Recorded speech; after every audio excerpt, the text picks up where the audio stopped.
Hello everyone. Tonight, I've prepared a special compilation of trucker tales, all gathered into one soothing episode for you to enjoy. Take a moment to like the video and subscribe. It really helps support the channel. Now, let's begin. The haunting midnight delivery. A truck driver's encounter with something not of this world, from Jake. The call came through dispatch at 11:47 p.m. on a Tuesday in October, just as I was settling into my sleeper berth at a truck stop outside Bakersfield. Emergency delivery, they said. Medical supplies needed at a research facility in the Sierra Nevada mountains. Coordinates provided via GPS since the location wasn't on any standard map. Double overtime pay for the inconvenience of a midnight run, plus a substantial bonus for discretion and speed. I'd been driving for Apex Medical Transport for 6 years, specializing in time-sensitive pharmaceutical deliveries that required careful handling and absolute reliability. The company had built its reputation on getting critical medications to remote locations where traditional shipping couldn't reach, and I'd made dozens of emergency runs to research stations, military installations, and isolated medical facilities across the western states. But this delivery felt different from the moment I pulled up to the loading dock at the Bakersfield facility. The cargo was already waiting, secured in a climate-controlled container about the size of a refrigerator, marked only with biohazard symbols and handling instructions that filled 3 pages of dense technical language. The loading crew worked in complete silence, their faces hidden behind full respirator masks that seemed excessive for standard medical supplies. The shipping manifest listed the contents as experimental therapeutic compounds, with a destination listed as Sierra Research Collective Facility SEP. No street address, no town name, just GPS coordinates that pointed to a location deep in the mountains where no roads should exist according to my atlas. The route took me northeast from Bakersfield on Highway 58, then north on increasingly narrow mountain roads that seemed to wind higher and deeper into terrain that felt untouched by civilization. My headlights carved through darkness so complete it seemed solid, revealing twisted pine trees and granite outcroppings that created an almost alien landscape in the limited visibility. It was past 1 a.m. when I first noticed the lights following me, not headlights from another vehicle, but something else entirely. Soft blue-white illumination that seemed to drift through the trees parallel to the road, keeping pace with my truck but never coming close enough for me to see their source clearly. At first I assumed they were some kind of emergency or construction lighting, maybe Forest Service equipment working on fire prevention during the cool night hours. But the lights moved too smoothly, too purposefully, flowing through terrain that would be impossible for vehicles or heavy equipment to navigate. They maintained perfect distance from my truck, accelerating when I accelerated, slowing when road conditions forced me to reduce speed, as if they were escorting me toward my destination rather than simply sharing the same general direction. My CB radio had been silent since leaving the valley, showing no signal strength in the mountainous terrain, but around 2 a.m., it suddenly crackled to life with a transmission that made my blood run cold. Delivery vehicle approaching Facility 7. You are expected. Maintain current route and speed. Do not deviate from provided coordinates. Do not attempt to establish contact with escort units. Arrival time estimated at 0247 hours. The voice was human but strangely modulated, as if it were being electronically altered or filtered through equipment that distorted natural speech patterns. More unsettling was the fact that whoever was transmitting knew exactly where I was, what I was carrying, and when I would arrive at a destination I'd never heard of before tonight. "This is Apex Medical Transport," I responded. "Please identify yourself and confirm delivery authorization." The response came immediately. "Identity confirmation unnecessary. Authorization derives from protocols beyond your clearance level. Continue to destination. Deviation will result in intervention by escort units." Escort units. The blue-white lights that had been following me through the mountains weren't random phenomena or construction equipment. They were some kind of security system, monitoring my progress and ensuring I reached the designated delivery point without deviation or delay. I tried calling my dispatcher, but my phone showed no signal in the remote mountain location. The CB radio remained active only for the mysterious transmissions directing my route, falling back to static whenever I attempted to contact other drivers or emergency services. The road continued to climb through terrain that seemed increasingly unnatural. The trees were too uniform in size and spacing, the rock formations too precisely carved, the road surface too perfectly maintained for a route that didn't appear on any map. It felt like driving through a constructed environment rather than natural wilderness, as if the entire landscape had been artificially created for purposes I couldn't understand. At exactly 2:47 a.m., as predicted by the mysterious radio voice, I reached the coordinates specified in my delivery instructions. What I found was a facility that defied easy description, a collection of low angular buildings that seemed to emerge from the mountainside itself, constructed from materials that reflected my headlights in patterns that hurt to look at directly. The buildings were surrounded by the source of the blue-white lights that had escorted me through the mountains, tall posts topped with illumination devices that cast an ethereal glow over the entire complex. The light wasn't harsh like normal security lighting, but soft and diffuse, creating an atmosphere that felt more like moonlight than artificial illumination. Personnel emerged from the facility as I backed up to what appeared to be a loading dock, though the architecture was unlike any warehouse or medical facility I'd ever seen. They wore full containment suits that covered their entire bodies, moving with precise coordination that suggested extensive training in handling dangerous materials. The unloading process was completed in absolute silence. No verbal communication, no paperwork exchange, no confirmation signatures. The climate-controlled container was removed from my trailer and disappeared into the facility through doors that sealed behind it with a hiss of pressurizing air. One of the suited figures approached my cab and handed me an envelope containing cash payment for the delivery, significantly more than the amount specified in my original contract. Attached to the payment was a single sheet of paper with a brief message printed in block letters. Delivery completed successfully. Return via same route. Maintain speed and direction. Do not stop. Do not deviate. Escort will ensure safe passage to Highway 58. I wanted to ask questions about the facility, the cargo, the unusual security measures, but the suited figure had already turned away and was walking back toward the buildings. The blue-white lights began to dim, and I realized that my welcome was over. The return journey was even stranger than the delivery run. The escort lights reappeared as I left the facility, but now they seemed more urgent, more insistent about maintaining speed and direction. When fatigue made me consider pulling over for a brief rest, the lights would intensify and move closer to the road, as if warning me that stopping wasn't permitted.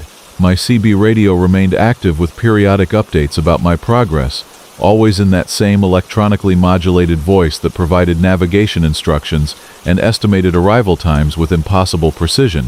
Delivery vehicle departing Facility 7. Progress nominal. Estimated arrival at Highway 58 Junction, 0421 hours. Maintain current speed. Escort will disengage at designated point. The lights stayed with me until I reached the junction with Highway 58, where they suddenly vanished as if they had never existed. My CB radio fell silent, returning to normal static, and my phone regained signal strength as I descended from the mountains toward more populated areas. By dawn I was back at the Bakersfield truck stop where the night had begun, but the experience felt like it had lasted much longer than the few hours indicated by my logbook. The cash payment was real. The delivery receipt was properly filled out, and my truck showed all the normal signs of a mountain drive. Road dust, slightly elevated engine temperature from the climb, normal wear on brakes and transmission, but when I tried to research Sierra Research Collective or Facility 7, I found no information anywhere, no government contracts, no medical research publications, no facility licensing records.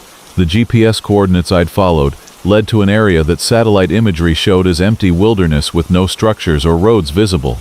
I called my dispatcher to confirm that the delivery had been completed successfully, but she had no record of the emergency run.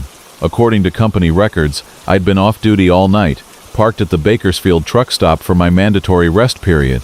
The only evidence that the delivery had actually occurred was the cash payment, which I deposited without reporting to the company, since there was no official record of the job. But I kept the receipt and the instruction sheet, physical proof that I'd transported something to somewhere that officially didn't exist. I've made dozens of legitimate emergency deliveries since that night, but none have involved escort lights, mysterious radio transmissions, or facilities that can't be found on any map. The experience exists in my memory like a vivid dream that feels more real than my normal waking life, but which has no verifiable connection to the documented world. Sometimes, when I'm driving alone through remote areas late at night, I watch for blue-white lights in the distance and listen for electronically modulated voices on empty CB channels. I wonder what kind of medical supplies require that level of security and secrecy, what kind of research takes place in facilities that don't officially exist, and whether I'll ever be called upon again to make a delivery to coordinates that lead to nowhere. The mountains keep their secrets well, and the people who work in hidden facilities understand that some medical breakthroughs require protection from a world that isn't ready to know they exist. But sometimes, when critical supplies are needed in places that can't be reached through normal channels, they call drivers like me who are willing to follow GPS coordinates into the darkness and ask no questions about what we're carrying or where we're taking it. The haunting part isn't the mystery of what I delivered that night, or even the impossible technology that provided security escort through terrain that shouldn't have roads. The haunting part is the knowledge that somewhere in the mountains, research continues on compounds and treatments that could change the world if the world were ready to accept them. And sometimes in the quiet hours before dawn, emergency calls go out to drivers who understand that the most important deliveries are often the ones that never officially happened, carrying cargo that doesn't exist to destinations that aren't on any map, escorted by lights that appear only when something vital needs to be transported beyond the boundaries of the normal world. Stranded on a forgotten highway, the true truck story that still can't be explained. From Patricia. My name is Patricia Coleman, and I've been driving long-haul routes for 19 years, covering every major highway system in the continental United States. I pride myself on knowing the roads, understanding traffic patterns, and never getting lost even in the most remote areas. But 3 years ago, I found myself stranded on a highway that shouldn't exist, in a place that maps insist was never built, experiencing something that challenges everything I thought I knew about the American road system. I was hauling furniture from a manufacturer in North Carolina to retail outlets in Colorado, running a route I'd driven dozens of times before. Interstate 40 west through Tennessee, Arkansas, and Oklahoma, then north on Interstate 35 through Kansas, before cutting west again toward Denver. Standard cross-country run, good weather forecast, no construction delays expected. The problem started in eastern Oklahoma, just past the Arkansas border, when road construction forced traffic onto a detour that wasn't marked on my GPS or mentioned in any of the construction updates I'd received before departure. Orange signs directed westbound traffic off Interstate 40 onto what appeared to be a newly constructed 4-lane highway that ran parallel to the main interstate. The detour route was well maintained and clearly marked, with proper signage indicating it was a temporary bypass around construction work that would last several weeks. Mile markers showed normal progression, rest areas appeared at regular intervals, and the road surface was smooth and recently paved. Nothing suggested it was anything other than a standard construction detour that would eventually loop back to interstate. But after driving for 2 hours on the detour route,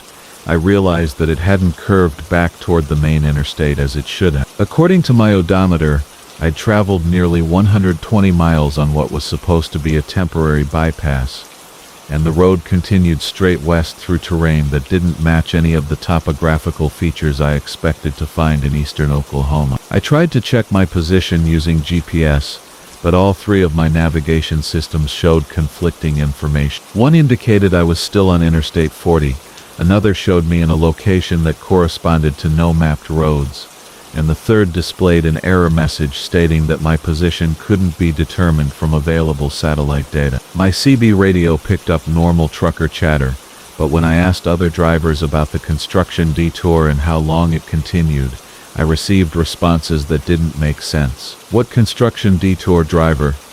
Interstate 40's running clear and smooth through Oklahoma today. Negative on any detour eastbound. Been monitoring traffic reports all morning.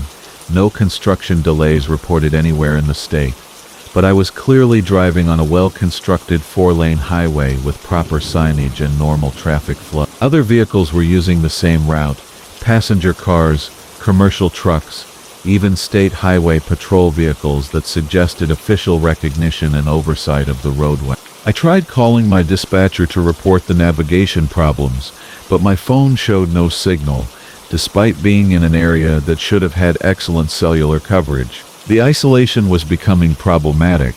not just for communication but for basic safety protocols that required regular check-ins with dispatch during long-haul runs. As daylight faded, I looked for a truck stop or rest area where I could park for my mandatory break and try to determine exactly where I was and how to get back to my planned route. But while the highway had all the infrastructure of a major interstate, proper lighting, clear lane markings, appropriate signage, it lacked the commercial development that should have existed along such a well-traveled corridor. No truck stops, no gas stations, no restaurants or motels. Just an endless four-lane highway running through landscape that seemed oddly generic, as if it had been constructed through terrain that was deliberately chosen for its lack of distinguishing features. The first rest area I found was standard government construction: concrete picnic tables, restroom facilities, vending machines, and parking areas designed for both passenger vehicles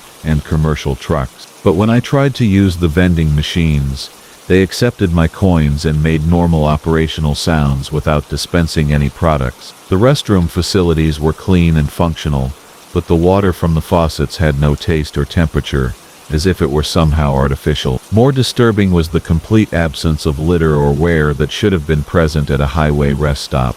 No cigarette butts, no food wrappers, no graffiti, no sign that other travelers had ever used the facilities despite the evidence of regular traffic on the highway. I spent the night parked at the rest area, hoping that morning light would provide better visibility and maybe help me understand where the mysterious highway led. But dawn brought only more questions and a growing sense that I wasn't just lost, I was somewhere that didn't correspond to any real geographic location. My truck's engine started normally, all systems showed proper readings, and fuel consumption had been normal throughout the previous day's driving. But when I tried to retrace my route back toward Interstate 40, I discovered that the on-ramps I'd used to enter the detour highway were no longer there. The road continued in both directions as far as I could see, but there were no exits, no intersections, no way to leave the highway except by continuing to drive in one direction or the other. I was trapped on a road that had no beginning and no end, no connection to the normal highway system that I'd spent 19 years navigating. Panic set in as the implications became clear. I had enough fuel for maybe 400 more miles, enough food and water for 2 days, and no way to communicate with the outside world or request assistance. If I couldn't find an exit from this impossible highway, I would eventually run out of fuel in a location that apparently didn't exist on any map. I decided to drive west, following the same direction I'd been traveling when I entered the highway, hoping to find either an exit or some kind of explanation for where I was and how to get back to normal roads. But as the morning wore on, the landscape became even more generic and featureless. Flat plains, with scattered trees, occasional hills that rose and fell with mathematical regularity, sky that seemed too uniform in color and cloud patterns. It felt like driving through a computer simulation rather than actual terrain, as if the highway existed in some kind of artificial environment that approximated reality without actually being real. The breakthrough came when I noticed that other vehicles on the highway were exhibiting strange behaviors. Cars and trucks would appear in my mirrors, maintain speed and distance for a while, then simply vanish without taking any exits or changing lane. New vehicles would materialize ahead of me, follow normal traffic patterns for a few miles, then disappear as suddenly as they'd appear. I was sharing the highway with traffic that wasn't entirely real, vehicles that existed only as long as they were needed to maintain the illusion of normal highway activity.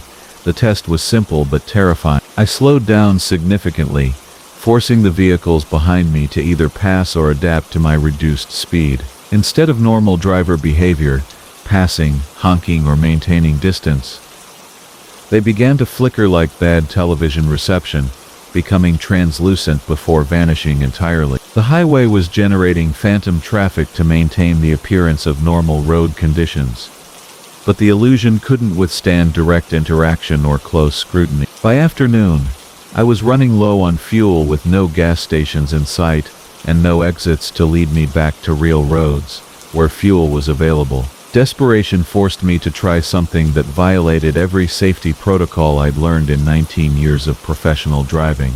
I drove off the highway, not onto an exit ramp or service road, but directly off the pavement onto the grass median, then across the eastbound lanes and into the empty fields beyond. My truck wasn't designed for off-road driving, but the alternative was running out of fuel on a highway that existed nowhere except in my immediate experience. The moment my tires left the pavement, everything changed. The impossible highway vanished behind me, as if it had never existed, replaced by normal Oklahoma countryside with familiar landmarks and proper cellular signal strength. My GPS systems immediately reacquired satellites and displayed my correct location, a rural area about 30 miles south of Interstate 40, with no four-lane highways or construction detours anywhere in the vicinity. I was exactly where I should have been, according to my planned route, but I'd lost almost 18 hours and nearly a full tank of fuel reaching a location that I should have reached 6 hours earlier by staying on Interstate. My dispatcher was concerned but not panicked when I finally re-established contact. According to her records,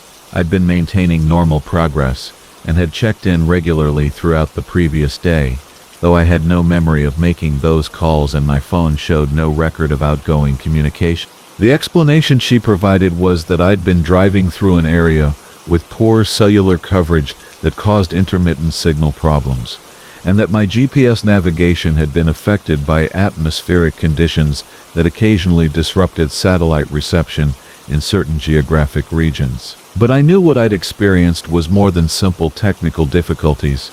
I'd driven for 18 hours on a highway that didn't exist, through landscape that felt artificially generated, sharing the road with phantom traffic that disappeared when observed too closely. Research into similar phenomena revealed scattered reports from other drivers who described getting lost on well-maintained highways that led nowhere, becoming stranded on roads that couldn't be found on maps, experiencing navigation problems that resolved themselves only when they abandoned their vehicles and walked away from impossible routes. Most of these reports were dismissed as fatigue-induced hallucinations, GPS malfunctions, or simple navigation errors compounded by stress and disorientation. But the consistency of details, the generic landscape, the phantom traffic, the complete isolation from normal communication networks, suggested something more systematic than individual delusion. I've driven past that area of Oklahoma dozens of times since then,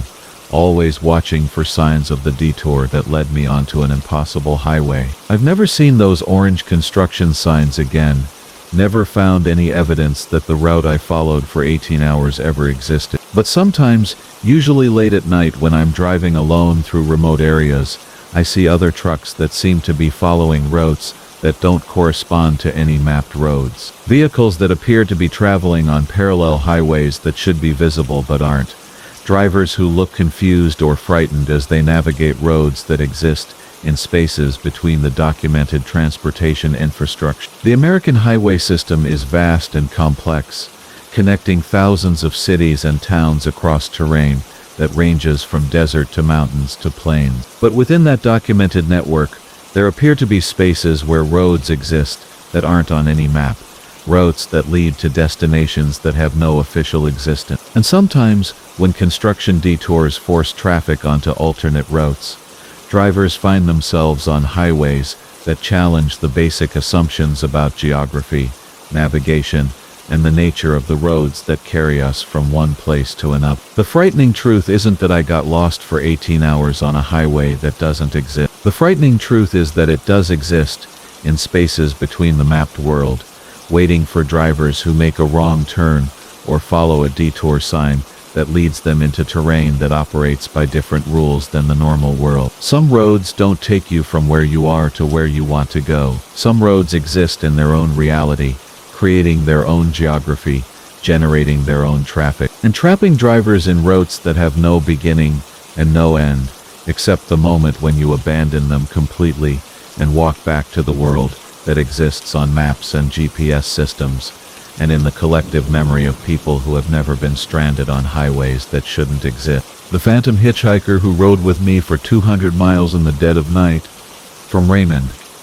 My name is Raymond Clark, and I've been driving solo runs between Seattle and Los Angeles for 12 years, a route that takes me through some of the loneliest stretches of highway on the West Coast. I've always been selective about picking up hitchhikers, But on a cold November night in 2022, I made an exception that led to the strangest passenger experience of my driving career. I was southbound on Interstate 5 through Central California, hauling electronic components from a Boeing supplier to aerospace contractors in the Los Angeles area. It was just past midnight, and I'd been driving for 8 hours straight, fighting fatigue and the hypnotic effect of endless highway stretching through the San Joaquin Valley in complete darkness. The figure appeared in my headlights about 50 miles north of Bakersfield, standing on the shoulder with his thumb extended in the classic hitchhiker pose. He was wearing what looked like a military surplus jacket and jeans, with a small duffel bag at his feet. Nothing unusual about his appearance or posture,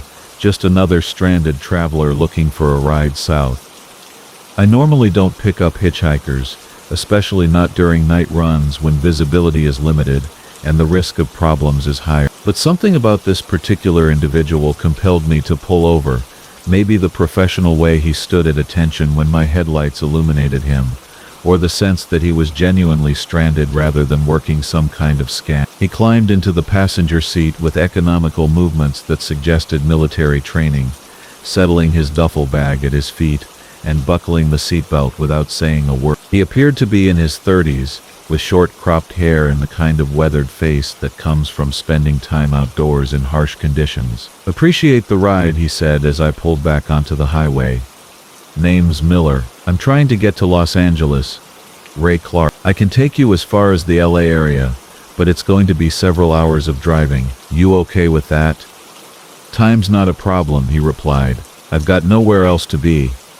For the first hour, Miller was an ideal passenger. He sat quietly, occasionally commenting on road conditions or asking about my route, but generally respecting the concentration required for night driving. His presence actually made the journey more pleasant. Having someone to talk to helped fight off the fatigue that often plagued solo drivers during the empty hours between midnight and dawn. But as we drove deeper into the valley, I began to notice things about my passenger that didn't quite add up. His military jacket looked authentic, but worn in ways that suggested decades of use rather than recent purchase. The fabric had the kind of fading and wear patterns that come from years of field service, but Miller appeared too young to have accumulated that much military experience. More puzzling was his knowledge of the route. Despite claiming to be unfamiliar with California highways, he accurately predicted upcoming exits, construction zones, and even the locations of specific truck stops along Interstate 5. When I asked how he knew so much about the road, he said he'd studied maps before starting his journey, but his knowledge was too detailed, too current to come from map study. He knew about construction delays that weren't marked on signs, warned me about speed traps that weren't visible until we passed them, even commented on changes to truck stop facilities that had occurred within the past few months. "How long have you been traveling?" I asked during a stretch of straight highway south of Fresno. "Long time," he said. "Seems like I've been on the road forever, trying to get back to Los Angeles." "Back? You lived there before?" "Yeah, I had family there. People I need to see. Things I need to finish up." There was something in his tone that suggested sadness or regret, but when I glanced over at him, his profile was turned toward the window, watching the dark landscape roll past. The dashboard lights revealed that his jacket had patches and insignia that looked military, but they were too faded for me to read clearly.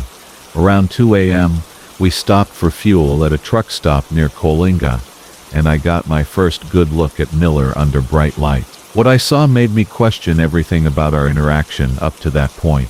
His jacket wasn't just worn, it was vintage, with styling and materials that looked decades out of date. The patches were from military units I didn't recognize, with designs that seemed older than anything currently in use. More unsettling was Miller's behavior at the truck stop. He didn't go inside to use the facilities or buy snacks, just stood beside the truck looking south toward Los Angeles, with an expression of intense longing. When other people walked near him, they seemed to shiver slightly or change direction, as if unconsciously avoiding his presence. "You coming inside?" I asked. "No, I'll wait here. Don't need anything." I bought coffee and snacks for both of us, But when I returned to the truck, Miller politely declined the food and drink, said he wasn't hungry or thirsty, that he was fine just riding along and didn't need anything except to keep moving south toward his destination. Back on the highway, Miller's conversation became more personal and revealing. He talked about his time in the service, about friends he'd served with, about the family he was trying to reach in Los Angeles. But the details he provided were confusing and contradictory. He mentioned serving in Vietnam, but he appeared too young to have been part of that conflict. He talked about friends who had been killed in action, about promises he'd made to visit their families, about obligations he needed to fulfill before he could rest. His stories had the detailed authenticity of lived experience, but they described events that seemed to have occurred before he was born. "What year did you get out of the service?" I asked.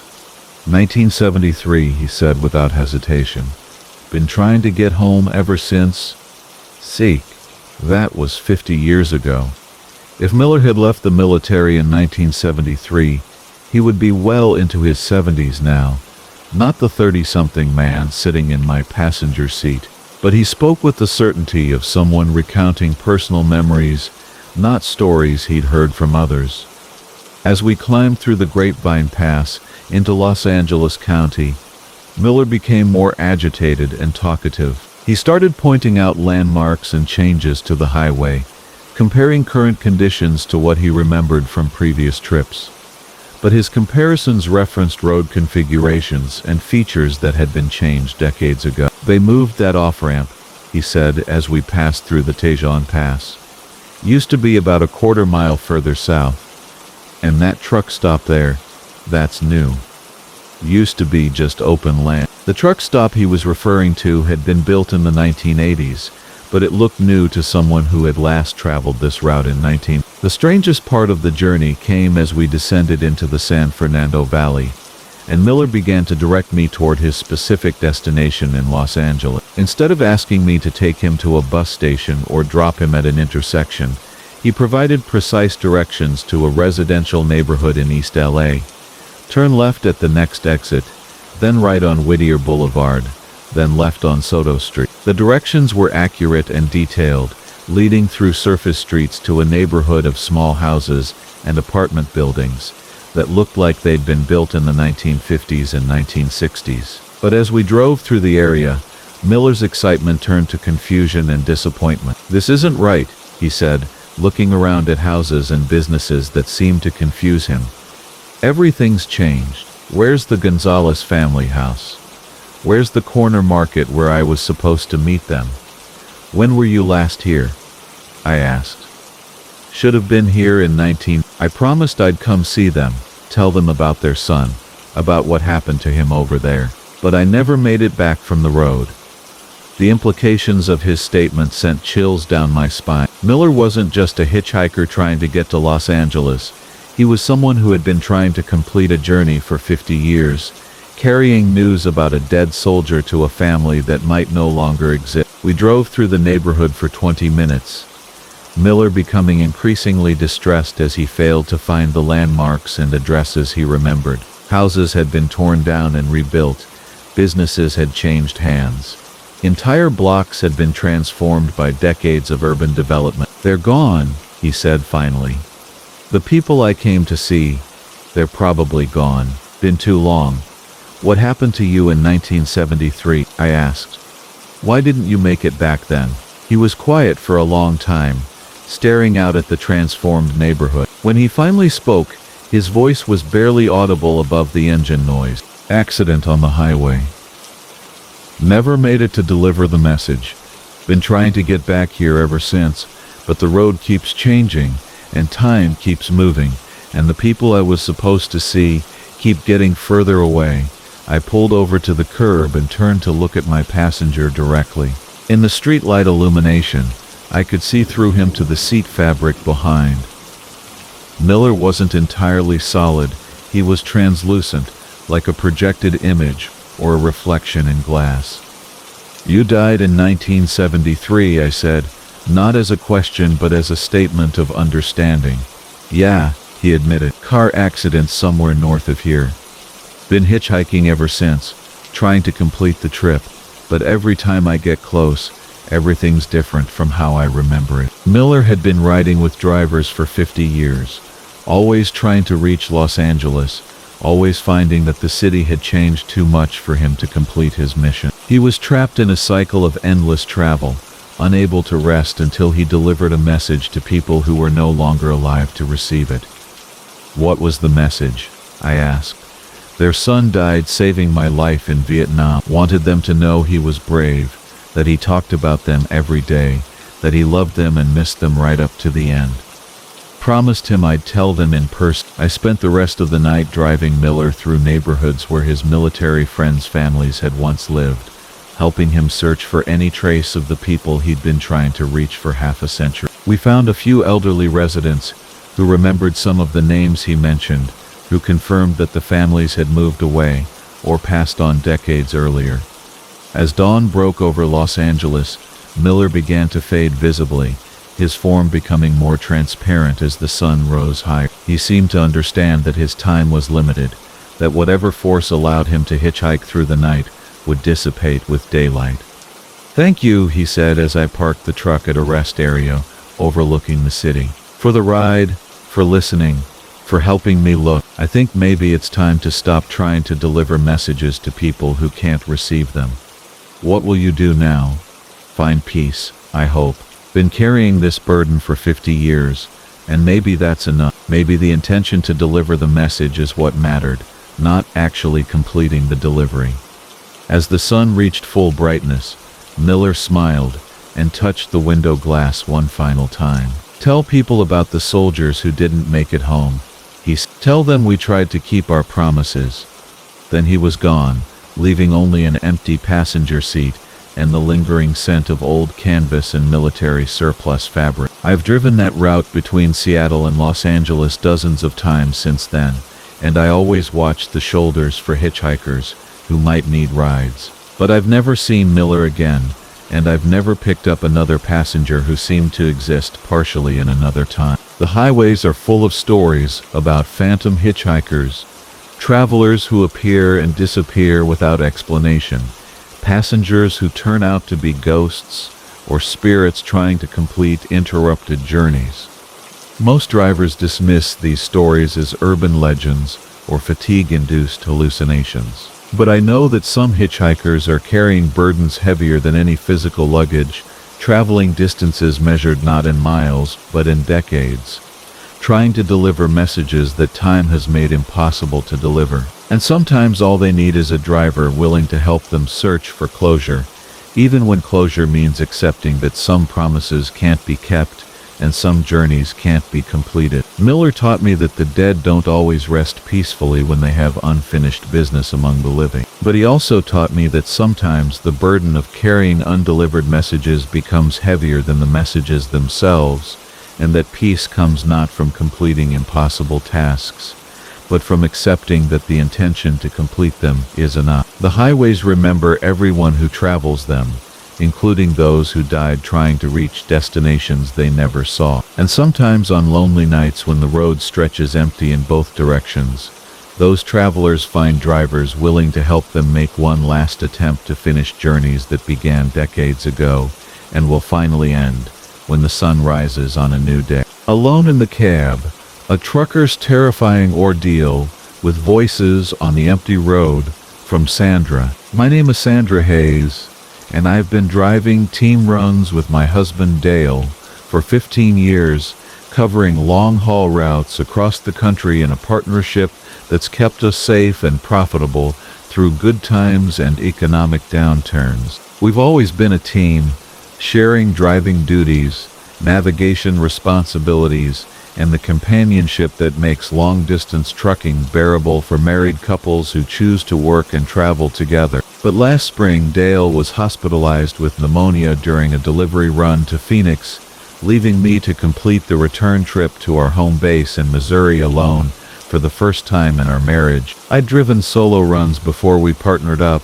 but after 15 years of constant companionship, the prospect of covering 1,200 miles without my husband felt daunting and strangely frightening. Dale was stable and recovering well, but the doctors insisted on keeping him for at least a week of antibiotic treatment and observation. Our company needed the truck back in Missouri for another contracted run, and I was the only driver available to complete the delivery. Despite Dale's concern about me driving such a long distance alone, I was confident in my abilities and eager to prove that I could handle solo runs when necessary. The first day went smoothly. I drove from Phoenix to Albuquerque without incident, maintaining good time and comfortable with the familiar cab, despite Dale's absence. The truck felt larger without his presence, the sleeper berth eerily quiet without his snoring, but I'd driven enough miles over the years to handle the solitude without significant difficulty. It was the second night, somewhere in the empty stretches of eastern New Mexico, that I first heard Dale's voice. I was climbing through a mountain pass around 2 a.m., focused on maintaining speed and watching for wildlife that might wander onto the highway, when I clearly heard my husband say, "Sandra, watch your following distance," from the passenger seat. It was his voice exactly, with the same tone and inflection he used when providing gentle reminders during our normal team driving. I glanced over at the passenger seat, expecting to see nothing but darkness and empty space. Instead, for just a moment, I could swear I saw Dale's silhouette in the dim dashboard lighting, his familiar profile turned toward the windshield, as if he were monitoring traffic conditions ahead. But when I looked again, the passenger seat was empty. I called out, feeling foolish for speaking to an empty cab, but unable to shake the certainty that I'd heard his voice and seen his presence. No response, just the steady rumble of the diesel engine and the whisper of wind around the cab. I convinced myself that fatigue was creating auditory hallucinations, that 15 years of constant companionship had created such strong mental patterns that my brain was filling in expected sounds and sights, even when Dale wasn't physically present. But the voices continued throughout the night, always Dale's voice, always providing the kind of guidance and commentary he would normally offer during long drives.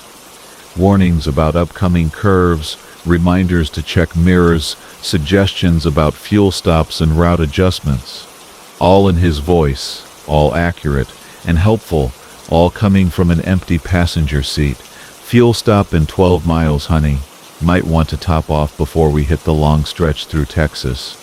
State Patrol likes to sit behind that overpass up ahead. Better check your speed. CB's picking up reports of an accident at mile marker 20. Might want to take the alternate route." Every suggestion was accurate. The fuel stop was exactly where Dale's voice had indicated. The state patrol car was positioned behind the overpass, and traffic reports confirmed the accident at mile marker 20. But Dale was 800 miles away in a Phoenix hospital, recovering from pneumonia and certainly not monitoring New Mexico highway conditions. I tried calling Dale on his cell phone, but the call went directly to voicemail, and the hospital had probably sedated him for the night. There was no way he could be providing real-time navigation assistance from his hospital bed. Yet his voice continued to guide me through the night, offering advice that proved consistently accurate and helpful.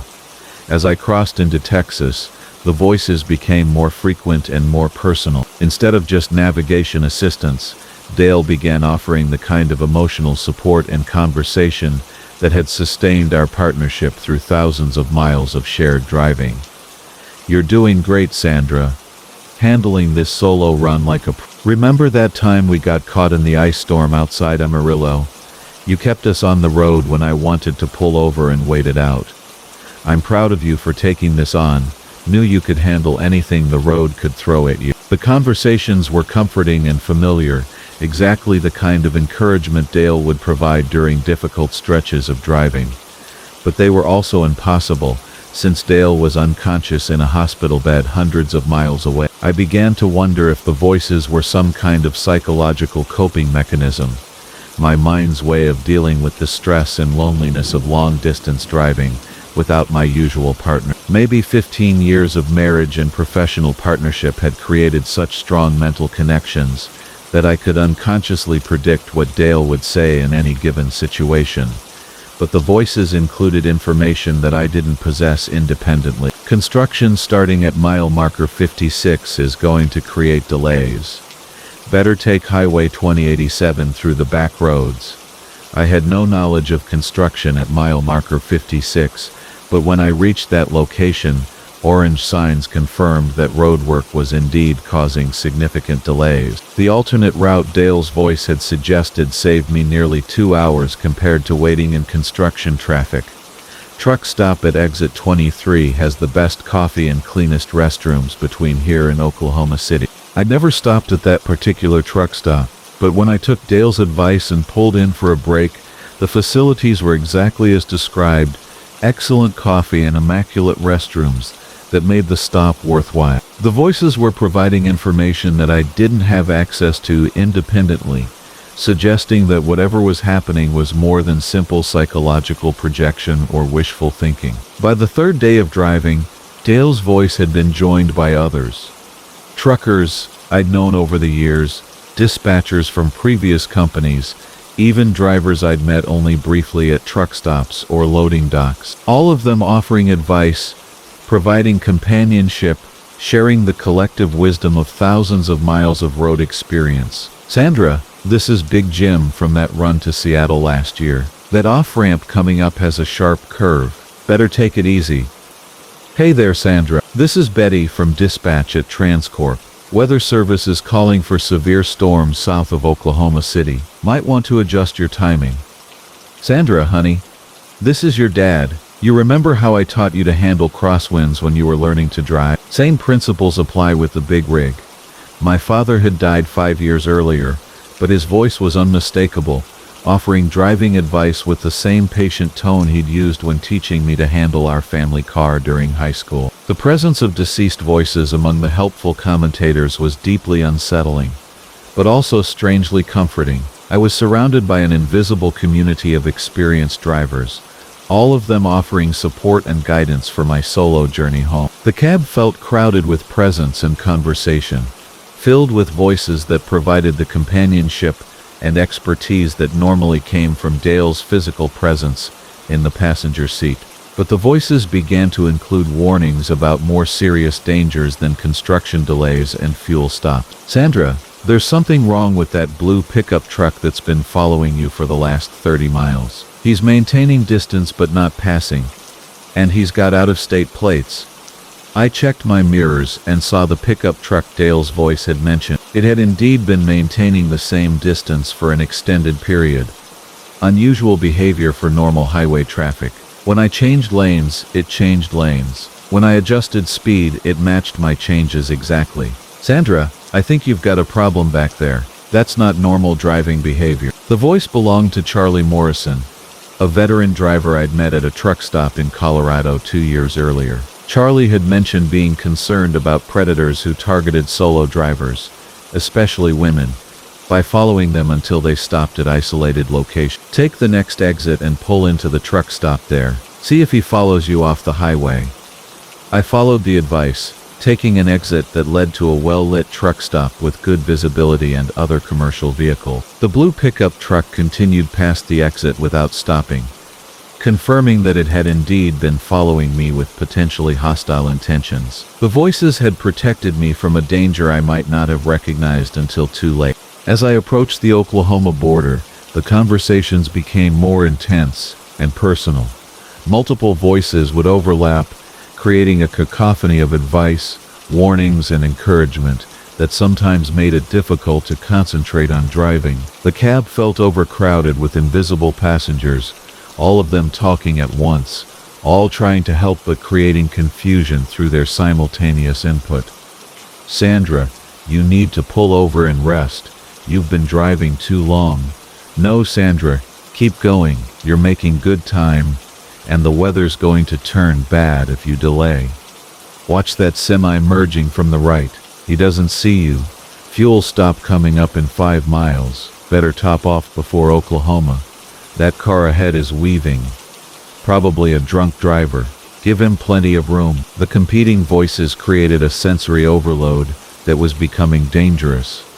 I needed Dale's voice to take precedence, to provide the primary guidance that would help me filter out the less essential commentary from other sources. "Dale," I said aloud, "I need you to be my main navigator." The other voices are helping, but there are too many of them talking at once. Immediately the other voices faded to a whisper, and Dale's voice came through clearly and distinctly. "I'm here, Sandra. Let me handle the primary communication. The others will chime in only if there's something critical I miss." For the remainder of the journey, Dale's voice provided steady, reliable guidance, while the other voices served as a background chorus of support and encouragement. The arrangement felt natural and comforting, like having a CB radio tuned to a channel where experienced drivers shared information and looked out for each other. I reached Missouri safely, completing the solo run without incident, and with better time than Dale and I normally made as a team. The voices had provided navigation assistance, safety warnings, and emotional support that made the journey not just bearable, but actually enjoyable. But when I parked the truck at our home base and shut off the engine, the voices fell silent. The cab felt empty and quiet, no longer filled with the presence and conversation that had sustained me through 1,200 miles of solo driving. Dale recovered fully from his pneumonia and rejoined me for our next run, but I never told him about the voices that had guided me home in his absence. How could I explain that his voice had provided navigation assistance while he was unconscious in a hospital bed? How could I describe conversations with deceased drivers who offered advice about road conditions they couldn't possibly monitor? But Dale seemed to know something had happened during my solo run. "You handled that trip like you had help," he said as we prepared for our next delivery. "Drove it faster and safer than we usually manage as a team. Maybe I learned more from you over the years than I realized," I replied. "Maybe," he agreed. "Or maybe the road takes care of drivers who need help, especially when they're carrying more than they can handle alone." I've made several solo runs since then, always listening for the voices that provide guidance and companionship during the lonely miles between destinations. They don't appear every time, only when I really need them, when the distance is long and the challenges are significant. But when they do appear, I'm surrounded by an invisible community of drivers who understand the unique demands of long-haul trucking and the importance of looking out for each other, even when physical presence isn't possible. The highways are filled with more than just visible traffic. They carry the accumulated experience and wisdom of everyone who has ever driven them, and sometimes when drivers need help most, that collective knowledge becomes available as voices that provide guidance, warnings, and the companionship that makes even the loneliest roads bearable. Some people might call them hallucinations or psychological coping mechanisms, but I know they're real because they provide information I don't have access to independently and guidance that consistently proves accurate and helpful. The voices are the highway's way of ensuring that no driver is ever truly alone, even when they're separated by hundreds of miles from their usual partners and support systems. Dale and I drive as a team again, but I'm no longer afraid of solo run. I know that when I really need help, the voices will be there, providing the navigation assistance and emotional support that turn solitude into community and make every journey safer than it would be if I were truly driving alone. The Forgotten Rest Stop, a place every driver says you should never pull over. From Carlos. My name is Carlos Mendez, and I've been running routes through the Southwest for 22 years, specializing in freight between California and Texas on highways that cross some of the emptiest, most desolate terrain in North America. In all those years, I've stopped at hundreds of rest areas, truck stops, and roadside facilities, but there's one location that every experienced driver in the region knows about, and every smart driver avoids completely. Mile marker 207 on Highway 285 between Roswell and Carlsbad, New Mexico. The forgotten rest stop that appears on some maps but not others, that exists when you need it most, but disappears when you try to find it deliberately. Every driver who's been in the business long enough has heard stories about the place, and most of us have been warned never to pull over there, no matter how desperate we might be for fuel, food. But sometimes when you're fighting fatigue and facing another 100 miles of empty highway, Desperation overrides caution. I first heard about the forgotten rest stop during my second year of driving, from an old-timer named Frank Delacroix, who'd been hauling freight through the Southwest since. Frank was the kind of veteran driver who knew every trick for staying alert, every shortcut that could save time, and every dangerous location that should be avoided at all costs. Mile marker 127, he told me over coffee at a truck stop outside Amarillo. Place looks normal enough. Clean restrooms, vending machines, picnic tables, everything you'd expect from a state highway facility. But something's not right about it. Drivers who stop there report strange experiences, lost time, confusion about where they are and how they got there. What kind of strange experiences? I asked. Frank shook his head. Different for everyone. Some drivers say they pull in for a 10-minute break and realize they've been there for hours. Others remember having conversations with people who weren't there when they looked again. Few drivers claim they met themselves, like they encountered their own reflection walking around the rest area. It sounded like the kind of urban legend that truck drivers love to share, but Frank was serious, and his reputation for honesty and accuracy was well established among drivers who worked the Southwest routes. My advice, he continued, is to fuel up in Roswell and drive straight through to Carlsbad, no matter how tired you get.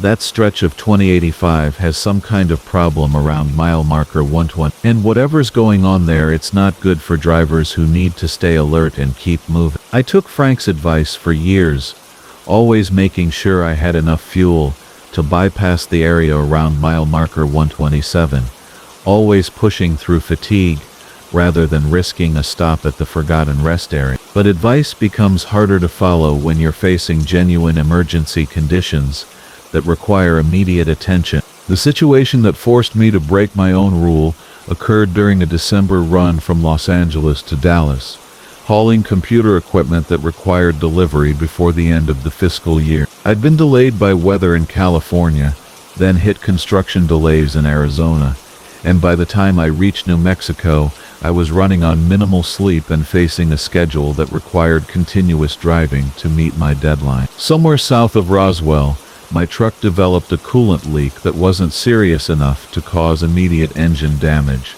but concerning enough to require monitoring and possible repair. The temperature gauge showed elevated readings that could become dangerous if I continued driving without at least checking the cooling system and adding fluid if necessary. I had coolant in the truck, but the leak needed to be located and assessed before I could determine whether it was safe to continue driving. And I needed to stop somewhere with adequate lighting and space to examine the engine compartment properly. Mile marker 207 appeared in my headlights, just as I was beginning to worry about finding a suitable place to stop.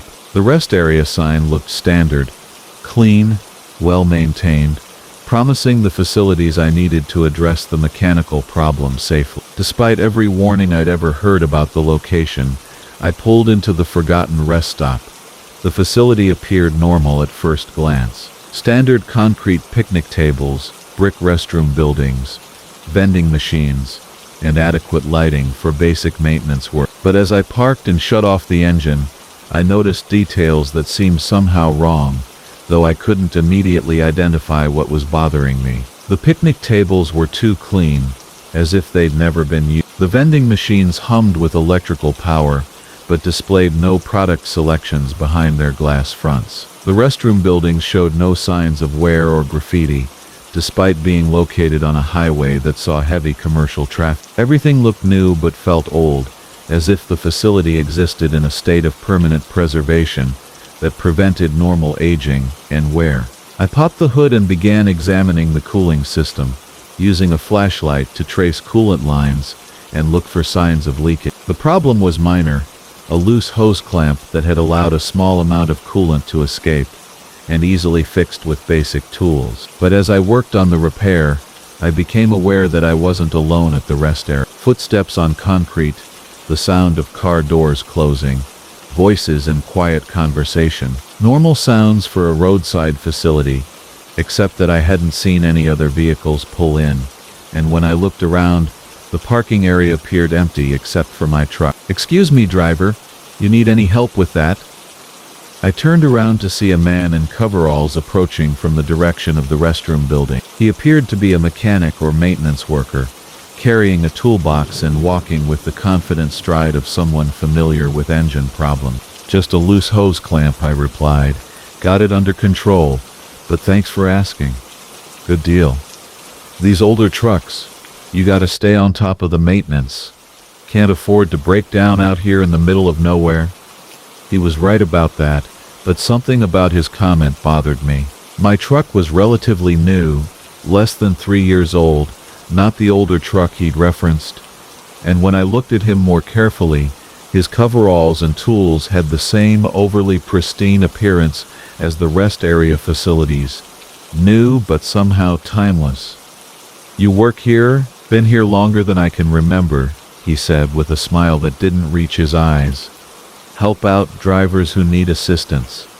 Not many people stop here anymore, but the ones who do usually need some. I finished tightening the hose clamp and closed the hood, ready to get back on the road and put some distance between myself and the forgotten rest stop. But when I turned to thank the mechanic for his offer of help, he was gone. The parking area was empty, no sign that anyone had been there except for my own footprints on the concrete. I climbed back into the truck and started the engine, but before I could put it in gear, I noticed something that made my blood run cold. According to my dashboard clock, I'd been parked at the rest area for 4 hours. 4 hours. But I'd only been there for 20 minutes, 30 at most. I'd fixed a simple hose clamp, had a brief conversation with a mysterious mechanic, and somehow lost nearly 4 hours of time that I desperately needed to meet my delivery deadline. The fuel gauge confirmed the impossible time loss. The engine had been idling for hours, consuming diesel that should have lasted much longer if I'd only been stopped for a few minutes. But I had clear, continuous memory of the entire stop, no sense of lost consciousness or missing time. I'd experienced the phenomenon that Frank Delacroix had warned me about, the temporal distortion that made the forgotten rest stop so dangerous for drivers who needed to maintain strict schedules and stay alert for long-distance driving. As I pulled back onto Highway 2085, I tried to rationalize what had happened. Maybe I'd been more tired than I realized. Maybe I'd dozed off while working on the truck and dreamed the conversation with the mechanic. But my body didn't feel like I'd slept, and the mechanical repair had been real and effective. The coolant leak was fixed, the engine temperature had returned to normal, and I was able to complete the run to Dallas without further mechanical problems. But I'd lost 4 critical hours at a rest area that seemed to exist in a bubble of distorted time.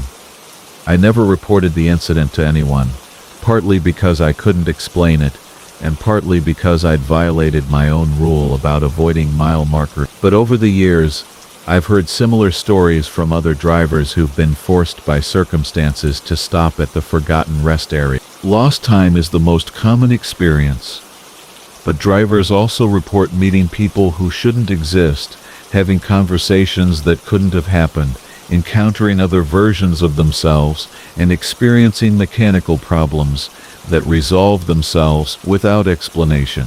Some drivers theorize that the rest area exists at some kind of temporal intersection, a place where different times and realities overlap in ways that create confusion and distortion for anyone who spends time. Others believe it's a trap of some kind, designed to delay drivers or extract something from them during the missing hours. But most experienced drivers simply accept it as one of the inexplicable hazards of long-distance trucking, a location that demonstrates that the highways contain more than just asphalt and signage. Some places operate by different rules than the normal world, and the forgotten rest stop at mile marker 27 is one of them. I still drive Highway 28. I've learned to manage my fuel consumption and schedule my rest breaks to avoid any situation that might force me to pull over at the forgotten rest area. But sometimes when I'm driving past at night, I see other trucks parked there, their drivers presumably dealing with the same temporal distortions and mysterious encounters that I experienced during my 4 lost hours. I want to warn them, to tell them to get back on the road immediately, but my CB radio never seems to work properly near mile marker. The forgotten rest stop continues to exist, continues to appear when drivers need it most, continues to extract hours from the lives of people who are desperate enough or unfortunate enough to stop there. And every experienced driver in the Southwest knows about it, warns others about it, but can't prevent the occasional circumstances that force good drivers to pull over at a place they know they should avoid. Some stops on the highway don't just offer rest and facilities,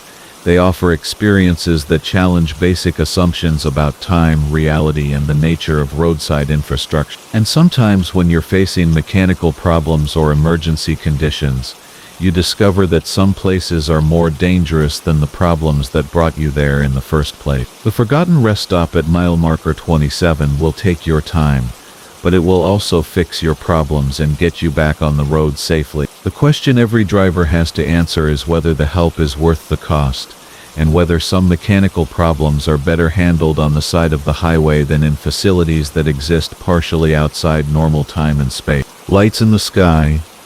The truck driver who vanished after his last CB radio call. From Margaret. My name is Margaret Thompson, and I've been coordinating freight dispatch for Southwest Transport Solutions for 18 years, managing communication with dozens of drivers who cover routes across Nevada, Utah, Colorado, and New Mexico. In all that time, I've dealt with every kind of emergency, breakdown, and delay that can affect long-haul trucking.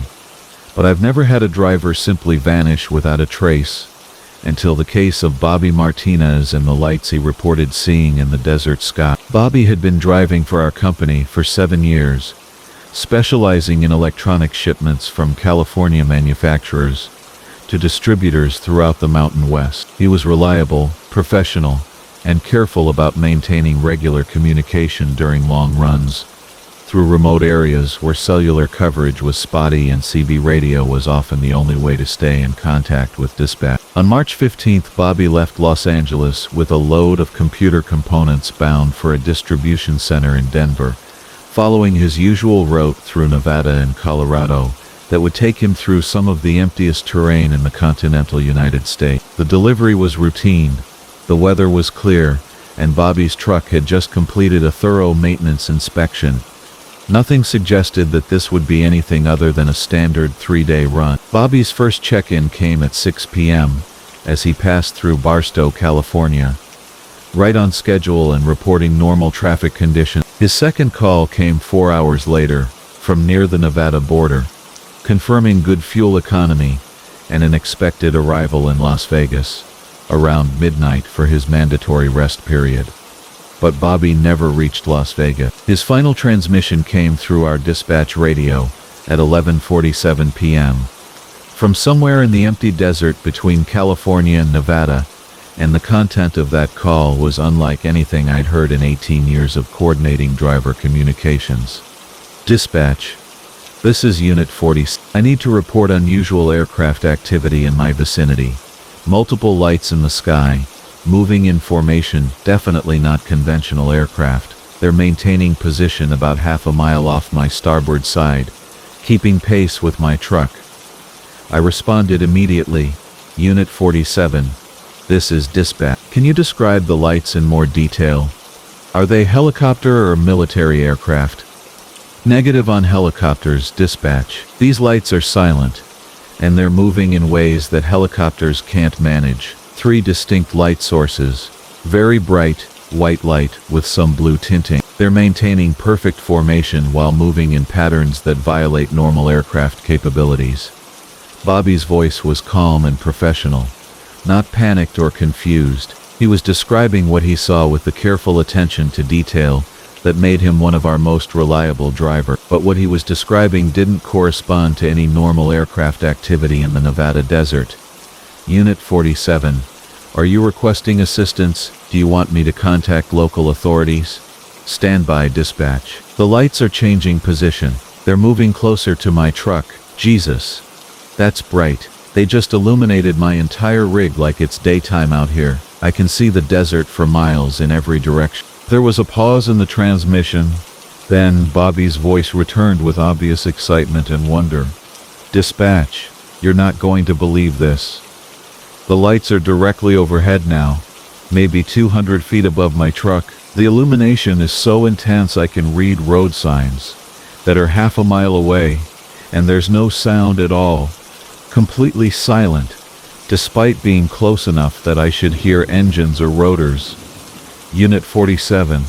I'm contacting local authorities to report the aircraft activity. What's your current location? Mile marker 73, on Highway 15, about 40 miles southwest of Las Vegas.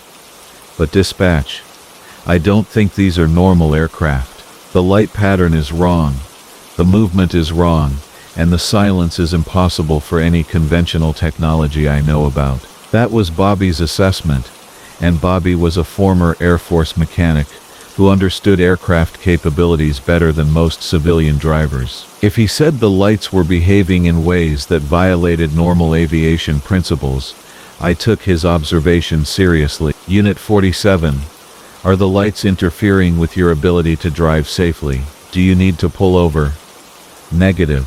Dispatch. Visibility is actually improved with all this illumination, but the lights are doing something new. They're pulsing now, like they're trying to communicate or signal something. Very regular pattern, 3 quick pulses, then a longer pulse, then 3 quick pulses again. The pattern Bobby described was Morse code for SOS, the international distress signal. But distress signals are sent by people in trouble, not by mysterious aircraft operating in restricted desert airspace. Unit 47. I've contacted Nevada Highway Patrol and reported the aircraft activity at your location. They're dispatching units to investigate. Can you continue driving toward Las Vegas?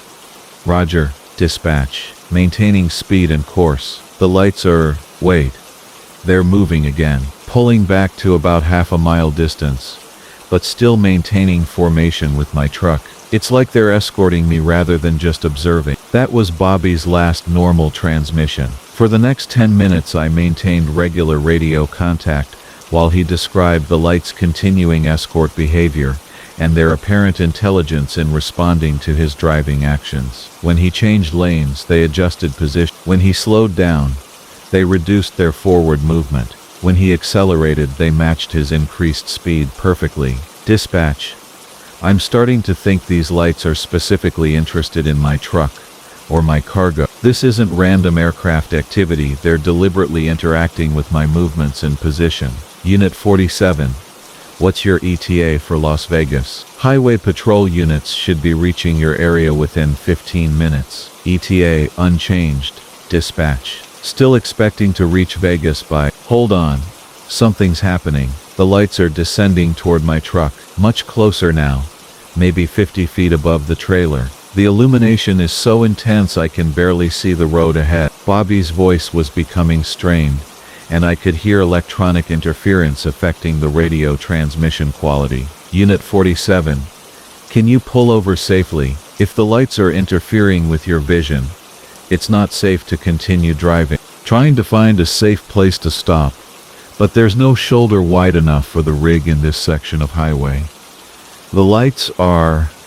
God, they're beautiful. I've never seen anything like this. The whole desert looks like it's glowing, and the light has patterns moving through it like Aurora Borealis, but in the desert. The radio transmission was breaking up, filled with static and electronic noise that made Bobby's voice difficult to understand. Unit 47, you're breaking up. Say again your status and location. Dispatch, the lights are...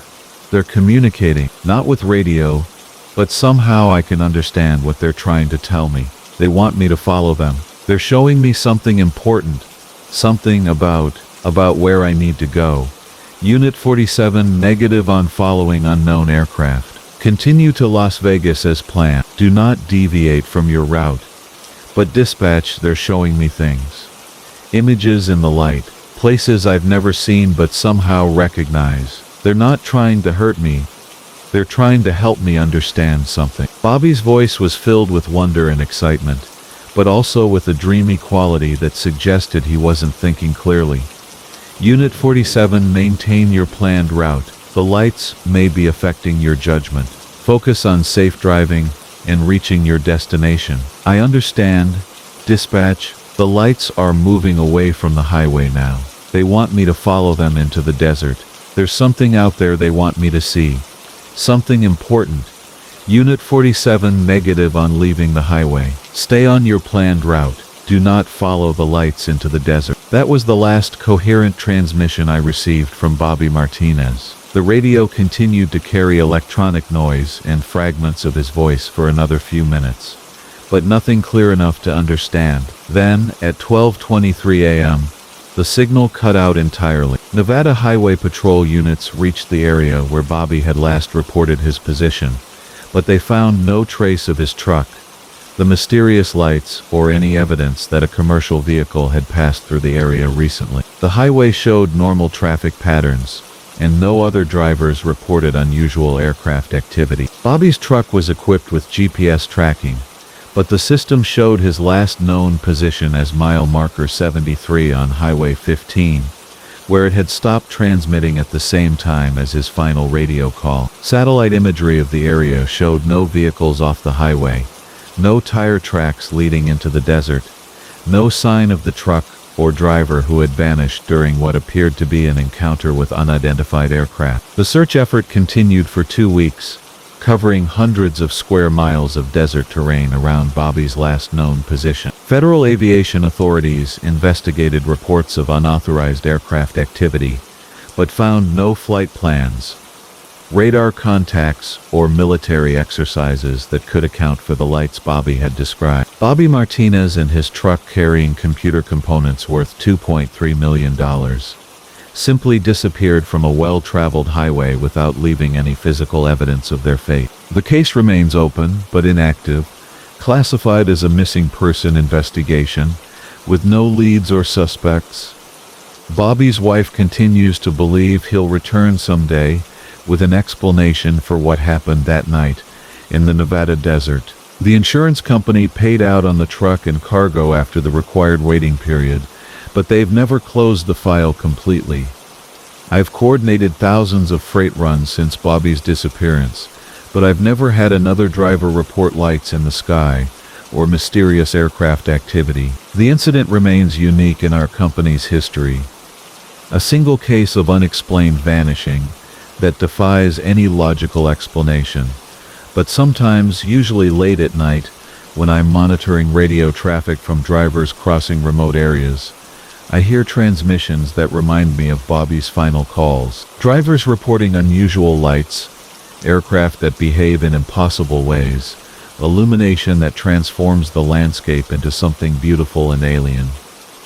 Most of these reports turn out to be conventional explanations, military exercises, atmospheric phenomena, or fatigue-induced hallucinations, but a few remain unexplained, filed away in my records as reminders that the highways cross terrain, where normal rules don't always apply, and where drivers occasionally encounter things that challenge basic assumptions about what exists in the empty spaces between cities. Bobby Martinez was a good driver, a reliable employee, and a rational person who understood the difference between normal aircraft activity and something genuinely unexplained. His descriptions were detailed, consistent, and delivered with the calm professionalism that made him trustworthy in all other aspects of his work. I believe he encountered something in the Nevada desert that night, something that convinced him to leave his planned route and follow lights into terrain where conventional search efforts couldn't find him. Whether that something was beneficial or harmful,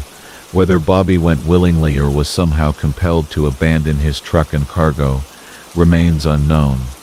But his case serves as a reminder that long-distance trucking carries risks beyond mechanical breakdown, weather delays, and highway accidents. Some routes cross areas where the unexplained exists alongside the mundane, where drivers occasionally encounter phenomena that official agencies can't acknowledge and search teams can't investigate effectively. The lights that Bobby described are still out there, still appearing to drivers who cross the empty deserts of Nevada and surrounding states. And sometimes, just sometimes, those lights are compelling enough to convince experienced professional drivers to abandon everything they know and follow illumination into unknown territory where earthbound search efforts can't follow. Bobby's last transmission suggested that the lights weren't threatening him, but were trying to show him something important, something that required him to leave the highway and venture into the desert. Whether he found what they wanted to show him, whether he's still alive in some location beyond normal search parameters, remains a mystery that haunts everyone who knew him and everyone who works in freight dispatch across the Southwest. But his case reminds us that the highways carry more than just commercial traffic, and that some encounters between drivers and the unknown result in disappearances that can't be explained by conventional investigation methods. The lights are still out there, still escorting trucks through the desert night, still offering knowledge or experience that some drivers find irresistible enough to abandon their normal lives and follow illumination into mysteries that ground-based searchers may never solve. The Endless Road, when a trucker drove all night but never reached his destination. From David. My name is David Kowalski, and I've been driving refrigerated loads between Chicago and Miami for 14 years, following Interstate 75 through a route so familiar I could navigate it blindfolded. The journey normally takes about 18 hours, with mandatory rest breaks, covering 1,200 miles of highway that passes through Illinois, Kentucky, Tennessee, Georgia, and Florida, in a straight line that rarely varies more than a few miles from the optimal path. But last August, I experienced a drive that lasted all night and covered what felt like thousands of miles without ever reaching my destination, despite following the same road I'd driven successfully hundreds of times before. I left Chicago at 4 p.m. with a load of frozen seafood bound for restaurants in Miami, running a delivery schedule that required me to reach Florida by the following evening. The weather was clear, traffic was light, and my refrigerated trailer was maintaining perfect temperature control for the high-value cargo that demanded careful handling and timely delivery. The first 6 hours went exactly as planned. I made good time through Illinois and Kentucky, stopped for fuel and a mandatory break in Tennessee, and was approaching the Georgia border right on schedule when something began to go wrong with my navigation system. But as I continued south through Georgia, the mileage discrepancy grew larger rather than correcting itself. According to my truck's odometer, I was making normal progress toward Florida, but my GPS insisted I was still in Tennessee, hundreds of miles north of where I should have been after 8 hours of continuous driving. The highway signs confirmed my odometer readings. I was passing through Macon, then Tifton, then Valdosta, following the familiar progression of Georgia cities that marked normal progress toward the Florida border. But every mile I drove seemed to stretch longer than it should, taking more time and fuel than the same distances had required during previous runs on the identical route. It was past midnight when I should have crossed into Florida, but the Welcome to Florida sign never appeared. Instead, I found myself passing through the same Georgia cities again, Valdosta, then Tifton, then Macon, as if I were driving in a giant loop, despite maintaining straight course on Interstate 75 south. The repetition was subtle at first. Highway signs and landmarks looked familiar, but I initially attributed this to the natural similarity of interstate infrastructure across long distances. Rest areas, gas stations, and highway overpasses tend to look alike, especially during night driving when visibility is limited and fatigue affects perception. But when I passed the same distinctive billboard advertising a local restaurant in Valdosta for the third time in 2 hours, I knew something was seriously wrong with either my navigation or my understanding of where I was traveling. I pulled over at the next rest area and called my dispatcher to report the navigation problems. But when I tried to describe my location, the conversation became increasingly confused. "I'm at mile marker 16 in Georgia," I told her, "but according to my time log I should be approaching Jacksonville by now." "Mile marker 16? That's near the Florida border. You should be seeing the state line any minute." That's what I thought, but I've been driving for 9 hours and I keep seeing the same cities, the same landmarks. It's like I'm driving in circles even though I'm maintaining straight course on Interstate 75. There was a long pause before she responded. "David, your GPS tracking shows you're making normal progress." You're exactly where you should be according to your schedule. Are you feeling okay? Maybe you need to take a longer break. But I wasn't experiencing fatigue or disorientation. I was alert, focused, and carefully monitoring my route and progress.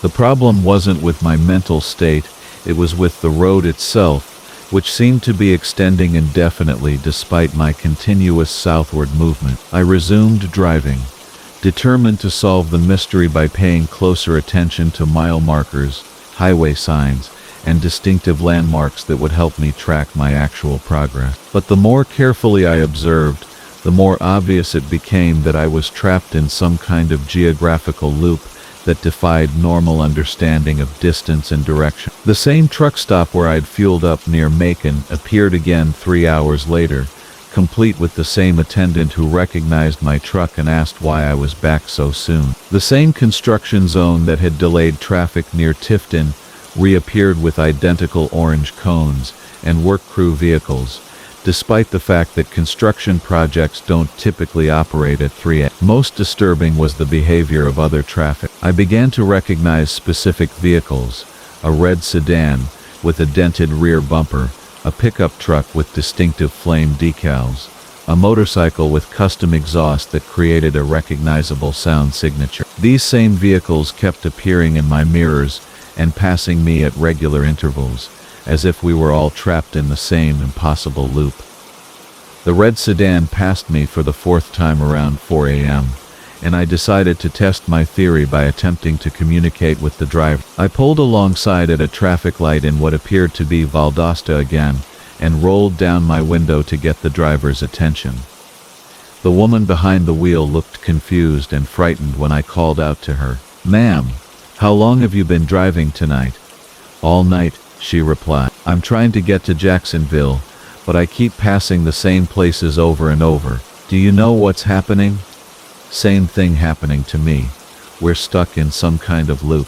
The road isn't taking us where it's supposed to go." Other drivers began pulling over, and within minutes we had an impromptu meeting of confused travelers who had all experienced the same phenomenon, driving continuously south on Interstate 75, but never making progress toward our destination. Some had been driving for 12 hours, others for 6, but all of us had covered hundreds of miles without advancing beyond the same stretch of Georgia highway. A retired truck driver named Pete had the most disturbing observation.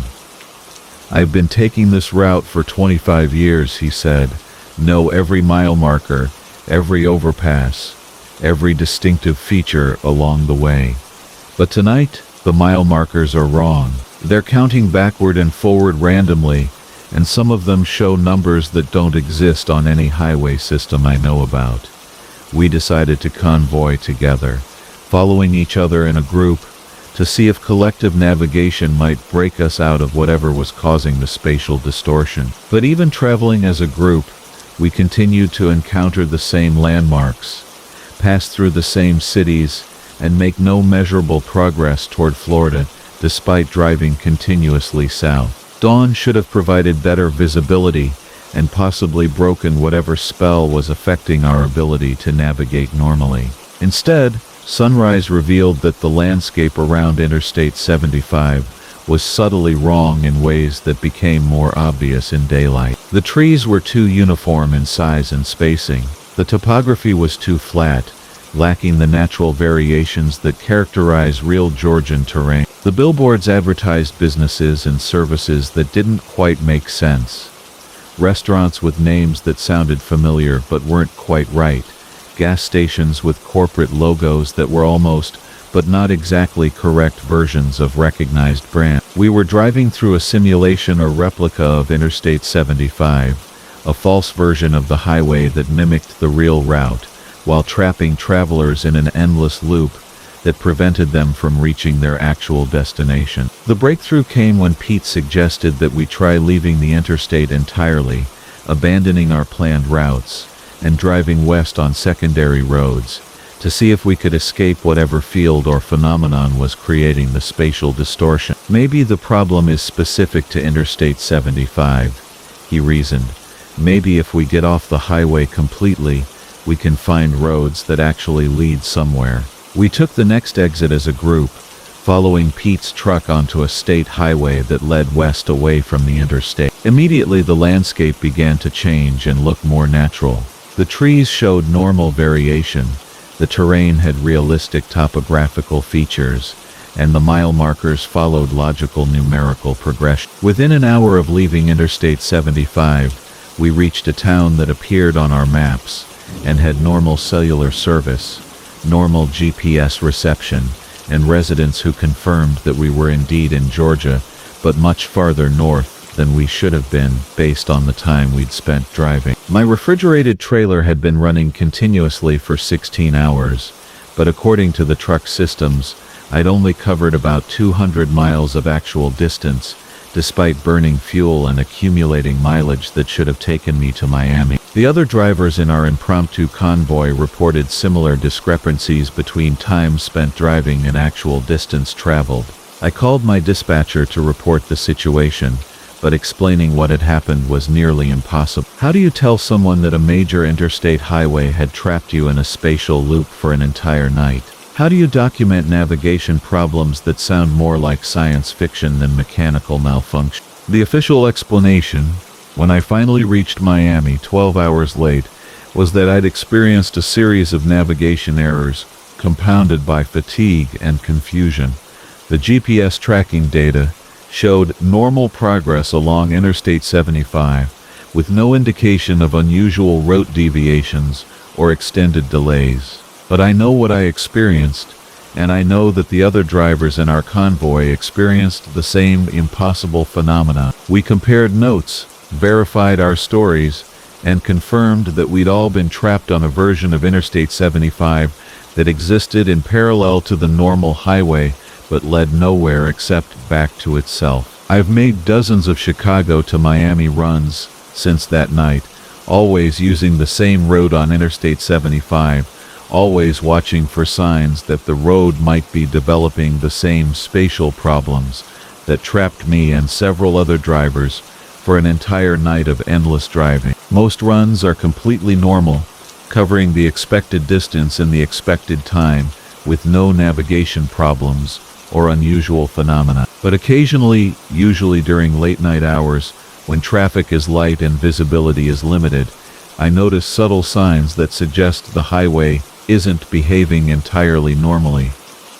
Mile markers that don't follow proper numerical sequence, landmarks that appear more frequently than they should. Other drivers who look confused or frightened as they navigate roads that should be familiar but somehow aren't quite right. The endless road exists as a parallel version of Interstate 75, a trap that occasionally captures drivers and holds them in spatial loops until they abandon the highway completely and find alternate routes to their destination. Most drivers never encounter it, but those who do find themselves driving through night after night of identical landscape, burning fuel and accumulating miles without ever reaching the places they're trying to go. I still drive Interstate 75, but I carry detailed paper maps as backup navigation, maintain constant communication with dispatch, and travel with other drivers whenever possible. The endless road feeds on isolation and confusion, trapping drivers who travel alone and don't have external reference points to confirm their actual location and progress. Some highways are more than just transportation infrastructure, they're entities in their own right, creating their own geography and operating by rules that don't correspond to normal physics or cartography. The endless road is one of them, a version of Interstate 75 that offers the promise of familiar travel while delivering only repetition and frustration to drivers who become trapped in its infinite loop. But there's always an escape route, always a way to break free from the spatial distortion by abandoning the highway completely and finding alternate paths that lead to real destination. The key is recognizing when you've entered the endless road and having the courage to leave the familiar route for uncertain secondary roads that might actually take you where you need to go. The most dangerous thing about the endless road isn't that it traps you permanently, it's that it's so similar to normal highway travel that drivers can spend hours or even days driving, without realizing they're not making real progress toward their destination. By the time the repetition becomes obvious, you've burned fuel, lost time, and missed delivery deadlines, while driving in circles on a road that exists nowhere except in the space between normal geography and impossible navigation. The Ghost Convoy: Real Stories of Truckers Who Saw Vehicles That Shouldn't Exist. From Russell. My name is Russell Patterson, and I've been driving long-haul routes across the American Southwest for 16 years, specializing in overnight runs through the desert regions of Nevada, Arizona, and New Mexico, where the highways stretch empty and straight for hundreds of miles between distant cities. In all those years of night driving through some of the loneliest terrain in North America, I've seen a lot of unusual things, but nothing prepared me for my encounters with the Ghost Convoy that haunts Interstate 40 between Flagstaff and Albuquerque. The first sighting occurred on a clear October night in 2019, while I was hauling computer equipment from Phoenix to suppliers in Colorado. I'd been driving for about 6 hours, maintaining steady speed through the high desert of northern Arizona, when I noticed headlights in my mirrors that seemed unusually bright and perfectly spaced, as if they belonged to a convoy of vehicles traveling in precise formation. The lights maintained exact distance behind me for over an hour, neither gaining nor falling back, which is unusual behavior for normal highway traffic. Most drivers vary their speed naturally, creating the normal ebb and flow of vehicles passing and being passed that characterizes interstate travel, but these lights held position with mechanical precision that suggested either military convoy discipline or something else entirely. I tried to get a better look at the vehicles by adjusting my mirrors and occasionally slowing down to encourage them to pass, but the lights always maintained the same distance, never coming close enough for me to identify what type of vehicles they belonged to. In the desert darkness, all I could see were the headlight patterns, 3 sets of lights arranged in the wide spacing, typical of large trucks or commercial vehicles. Around 2 a.m., the lights began to behave in ways that defied normal traffic patterns. Instead of following the curves and grades of Interstate 40, they appeared to travel in straight lines that cut across terrain where no roads existed. When the highway curved left around a mesa, the lights continued straight across the desert, reappearing ahead of me when the road straightened out again. I was watching headlights that belonged to vehicles capable of ignoring topography and traveling across terrain that would be impossible for normal trucks to navigate. My CB radio had been quiet for most of the night, typical for late-night desert driving, where few commercial drivers operate and civilian traffic is minimal. But as the mysterious lights continued their impossible navigation, I began hearing transmissions that seemed to come from the vehicles themselves. Breaker 19, eastbound convoy, approaching mile marker 2, maintaining formation speed and interval, ETA Albuquerque unchanged. The voice was clear and professional, using standard CB protocol and terminology, but it referenced an eastbound convoy when I was the only eastbound commercial vehicle visible on that stretch of highway. The transmission couldn't be coming from the mysterious lights behind me, because those vehicles appeared to be traveling westbound, in the opposite direction. Eastbound convoy, this is Phantom Lead. Adjust interval to accommodate civilian traffic. Maintain Protocol 7 until clear of observation range. Protocol 7, that wasn't standard CB terminology or any traffic coordination system I was familiar with. But the transmissions continued, describing convoy operations and navigation procedures that sounded military or paramilitary in nature. I tried to join the conversation. Breaker 19, this is eastbound Peterbilt. At mile marker 23-4. Can you identify yourselves and your convoy operations? The response was immediate and chilling. Civilian driver, maintain current course and speed. Do not attempt direct contact or observation. Convoy operations are classified beyond your clearance level. Classified beyond my clearance level. The phrase implied that whoever was operating the mysterious convoy had knowledge of my background and security status, which should have been impossible for random travelers on But the most disturbing aspect of the transmission was that it had come through my CB radio, with perfect clarity despite the fact that I could see no vehicles anywhere ahead of me on the highway. If there was an eastbound convoy approaching mile marker 23.3, it should have been visible in the distance, especially given the excellent visibility conditions in the desert night.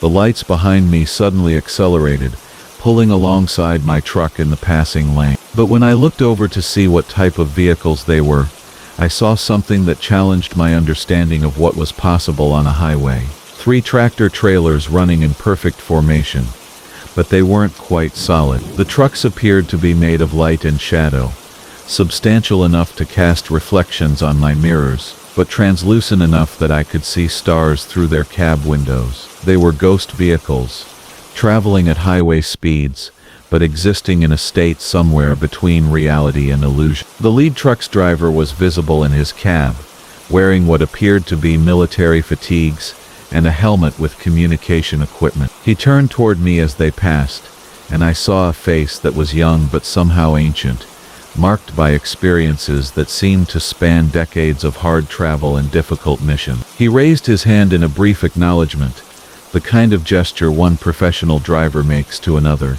Then the 3 phantom trucks accelerated ahead of me and disappeared into the darkness as suddenly as they'd appeared. But their CB transmissions continued throughout the rest of my drive to Colorado. Phantom convoy passing through restricted airspace. Adjust altitude to avoid civilian radar contact. They were talking about adjusting altitude, as if the trucks were capable of vertical movement as well as horizontal travel, as if they weren't limited to highway surfaces but could navigate 3-dimensional space, like aircraft. Acknowledged. Phantom lead. Climbing to cruising altitude. Estimated crossing time for checkpoint Delta, 0347 hours. The transmissions described convoy operations that involved capabilities no earthbound vehicles could possess, but they were delivered in the matter-of-fact tones of professional drivers discussing routine logistics. Whatever the phantom convoy was, its operators treated impossible capabilities as normal operational parameter. I've encountered the ghost convoy 17 more times during night runs through Arizona and New Mexico, always on remote stretches of highway where few other drivers would witness their appearance. The sightings follow similar patterns: lights that maintain impossible precision, vehicles that ignore terrain limitations, CB transmissions that describe operations beyond normal transportation capabilities. But I've learned that I'm not the only driver who's encountered them. Over the years, I've collected accounts from other truckers who've had similar experiences on desert highways throughout the Southwest. Tommy Rodriguez saw them near Barstow in 2020. 3 trucks made of light, traveling in formation at about 90 miles per hour. They passed right through a mountain instead of going around it. Driver of the lead truck waved at me like it was the most natural thing in the world. Sarah Kim encountered them on Highway 50 in Nevada.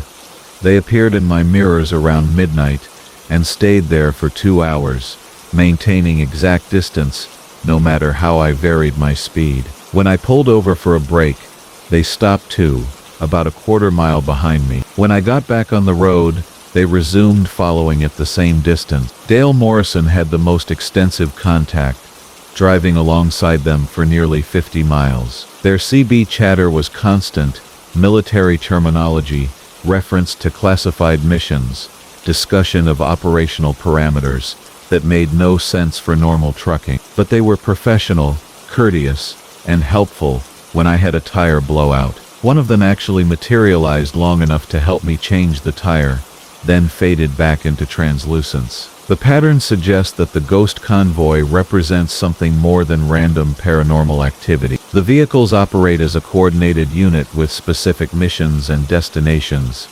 using highways as navigation routes, but not bound by normal physical limitations of terrain or vehicle capability. Research into the phenomenon has revealed references to similar sightings dating back to the 1970s, always involving 3 tractor trailers, always displaying military discipline and courtesy towards civilian drivers. Some accounts describe the phantom trucks as being involved in classified transportation operations, that continue even after the drivers and vehicles involved were destroyed in accidents or military action. The most credible theory, proposed by a retired military logistics officer who studied the reports, suggests that the ghost convoy represents the continuation of classified missions by personnel who died in service but remain committed to completing their assigned transportation duty. The trucks and drivers exist in a state between life and death, using supernatural capabilities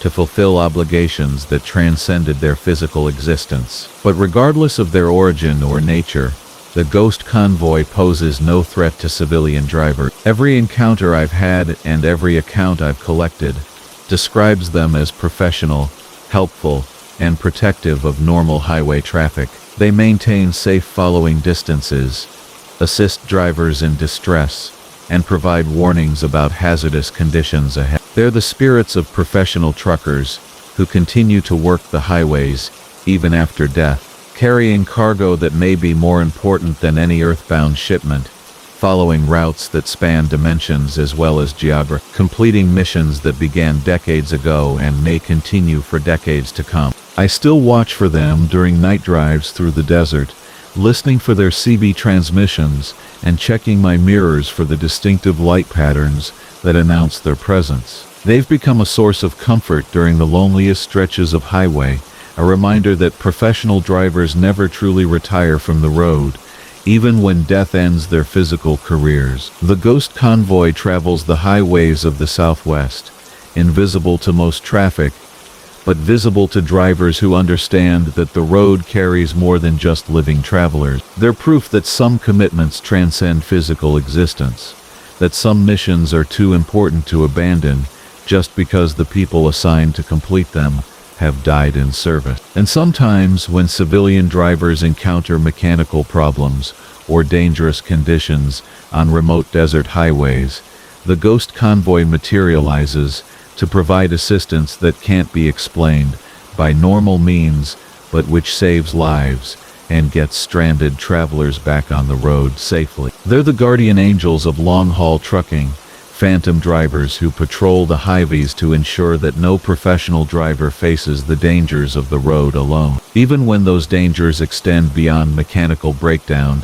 into the realm of supernatural encounter and impossible navigation through terrain that exists between the physical world and whatever lies beyond. A bridge too dark.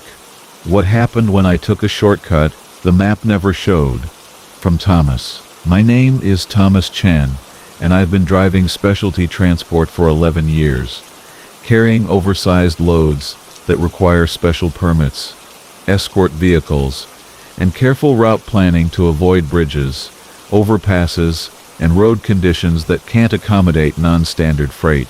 Last December, while hauling industrial equipment from Portland to Boise, I discovered a bridge that doesn't appear on any map, but offers a shortcut that comes with a price no freight driver should have to pay. The original route I'd planned was conservative but necessary, following major highways with confirmed clearances and load ratings that could safely handle my 90,000-pound combination of specialized drilling equipment. The shipment was bound for a mining operation in Idaho, and the delivery contract included penalties for delays that made schedule adherence critical to maintaining profitability. But weather delays in Oregon had put me 2 days behind schedule, and I was facing penalty payments that would eliminate most of the profit from the run.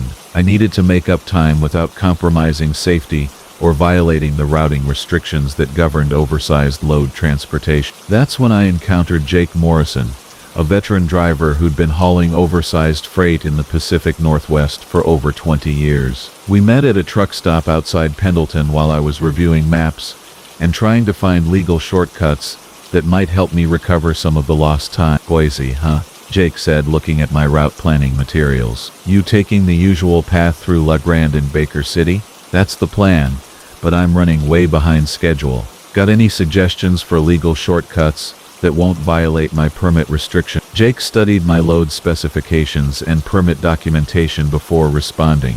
There's a route I've used a few times for time-sensitive deliveries, not marked on the commercial atlases, but it's a good road with excellent bridge rating. Cuts about 60 miles off the standard route and avoids most of the mountain passes that slow down heavy loads. He showed me a hand-drawn map that depicted a route leaving Interstate 84 near La Grande and following secondary roads through what appeared to be national forest land before rejoining the interstate system west of Boise. The route included a bridge crossing that Jake assured me was rated for loads much heavier than my equipment. Bridge was built in the 1950s for logging operations, he explained. Military-grade construction, designed to handle loaded logging trucks that weighed as much as anything on the road today. I've taken loads across it that were heavier than yours without any problem. The route looked legitimate, and Jake's experience and knowledge of Pacific Northwest transportation were well established among drivers who worked that region regularly. More importantly, the shortcut would save enough time to avoid the penalty payments that threatened to make the entire run unprofitable. I decided to follow Jake's advice. The turnoff from Interstate 84 was exactly where Jake had indicated, marked by a small green sign that read Forest Service Road 47, Industrial Access. The road surface was well-maintained gravel and dirt, suitable for heavy commercial traffic, and the grade was manageable for fully loaded trucks. But as I drove deeper into the forested mountains, I began to notice things about the route that seemed inconsistent with Jake's description. The road showed no signs of recent logging activity, no cut stumps, no equipment tracks, no evidence that the area had been used for timber operations in recent years. The forest was old growth, with trees that appeared to have been undisturbed for decades or longer. More concerning was the complete absence of other traffic. A road that connected two major highways should have shown some usage by other commercial or recreational vehicles, but I encountered no one during the 3-hour drive through increasingly remote terrain. The bridge appeared just before sunset, emerging from the forest like a monument from another era. It was a massive steel and concrete structure spanning a gorge that plunged several hundred feet into darkness below. The construction was indeed military grade, with heavy steel beams and concrete abutments that looked capable of supporting enormous weights. But the bridge was also wrong in ways that became apparent as I approached the structure more closely. The design was too advanced for 1950s construction, incorporating architectural elements and engineering principles that hadn't been developed until decades later. The steel work showed no signs of aging or weather damage despite being supposedly exposed to Pacific Northwest conditions for over 70 years. Most disturbing was the complete absence of safety railings, warning signs, or load limit postings that should have been present on any bridge carrying commercial traffic. The structure looked designed for vehicles that didn't require normal safety precautions or regulatory compliance. I should have turned around at that point, should have backtracked to the interstate and accepted the penalty payments rather than crossing a bridge that felt fundamentally wrong despite its obvious structural integrity. But I was committed to the route, and the bridge appeared capable of handling my load safely. I started across at minimal speed, monitoring my truck's behavior and the bridge's response to the weight distribution. The structure felt solid and stable, with no vibration or deflection that would indicate stress or structural problems. My load remained secure, and the crossing proceeded smoothly for the first several hundred yards. But as I reached the midpoint of the bridge, the world around me began to change in ways that challenged basic assumptions about geography, time, and the nature of the route I was traveling. The forest on both sides of the gorge faded into darkness that was deeper than normal nightfall, as if light itself was being absorbed by something that existed beyond the normal landscape. The stars disappeared from the sky above, replaced by a void that seemed to extend infinitely upward without reference points or boundary. More unsettling was the realization that the bridge was longer than it should have been. According to my odometer, I'd already traveled over a mile across what should have been a quarter-mile span, and the far end of the structure remained hidden in darkness ahead. The bridge was extending itself as I drove, stretching across a gorge that was becoming wider and deeper with each passing moment. I tried to stop and reverse direction, But when I checked my mirrors, the approach I'd used to reach the bridge was no longer visible. Behind me was only darkness and the endless continuation of steel and concrete, spanning a void that no longer resembled any earthbound canyon or geographical feature. I was trapped on a bridge that existed in its own space and time, disconnected from the normal landscape and following rules that had nothing to do with conventional engineering or physics. My CB radio began picking up transmissions from other drivers who seemed to be in similar situations. Voices calling for help from bridges that spanned impossible distances across terrain that didn't correspond to any mapped location. Mayday, Mayday, this is eastbound Kenworth on the Cascade Bridge. I've been driving for 6 hours and I can't find the end of this structure. Fuel running low and no sign of the far side. Anyone copy this frequency? I'm on what's supposed to be a Forest Service bridge in Oregon, but it's been going on for miles and miles. The GPS shows me in the middle of empty space. This is scary, folks. Started across a bridge at sunset and it's been midnight for the past 4 hours. The sun isn't coming up and the bridge just keeps going.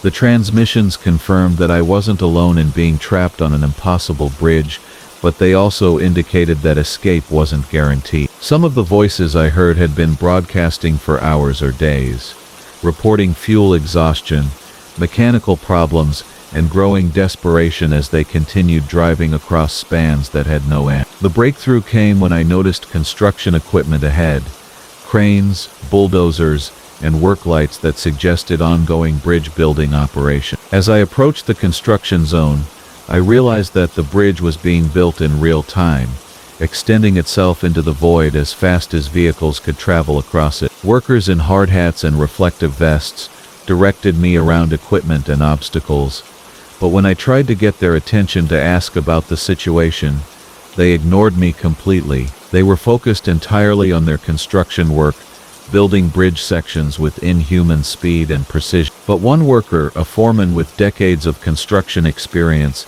evident in his weathered face and confident manner, approached my truck as I waited for clearance to continue through the work zone. "First time on the Forever Bridge?" he asked. "Forever Bridge, that's what we call it. Bridge that builds itself as long as people need to cross. Started as a normal Forest Service structure back in the 50s, but something went wrong with the engineering. Instead of spanning a specific distance, it began spanning whatever distance was necessary to get people where they needed to go. How do I get off this thing? Same way everyone gets off eventually. You have to decide where you really need to go, not where you think you're supposed to go. The bridge responds to genuine need, not just planned destinations." He pointed ahead into the darkness. "Keep driving, but think about what you're really trying to accomplish with this trip. The bridge will take you there, but it might not be the destination you started toward."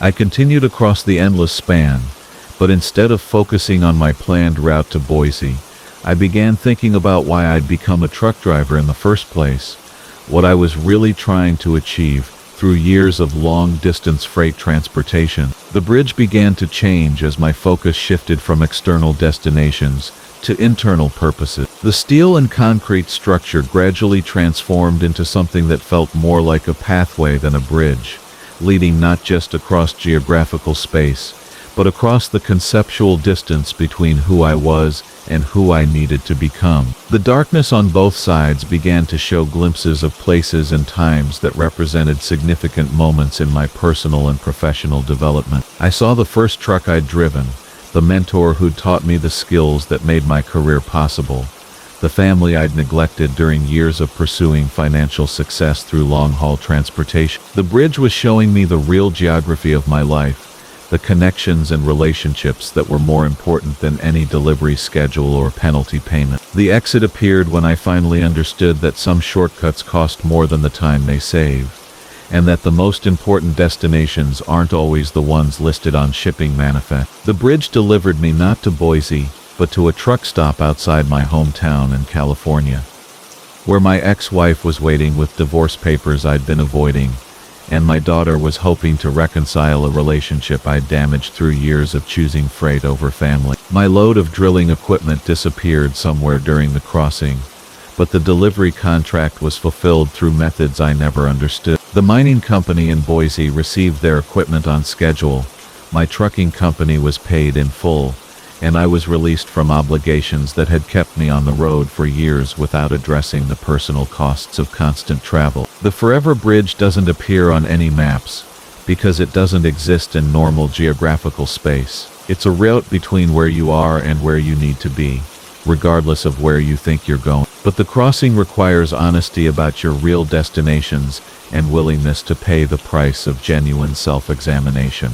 I've never found Forest Service Road 47 again, despite making several attempts to locate the turnoff from Interstate. Jake Morrison, the driver who told me about the shortcut, doesn't appear in any trucking company records or driver databases. He may have been another traveler who'd crossed the Forever Bridge and was helping other drivers find the route when they needed it most. The bridge is still there, still extending itself across impossible distances, still offering shortcuts to drivers who are willing to risk discovering that their planned destinations aren't the places they really need to go.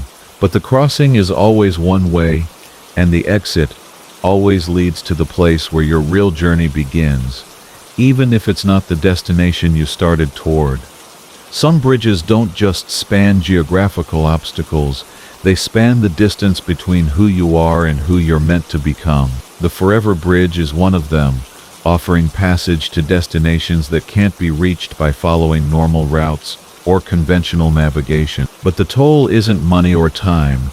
It's the willingness to abandon false destinations in favor of authentic purposes that require courage and honesty to pursue. The route that never ends. From Marcus Henley.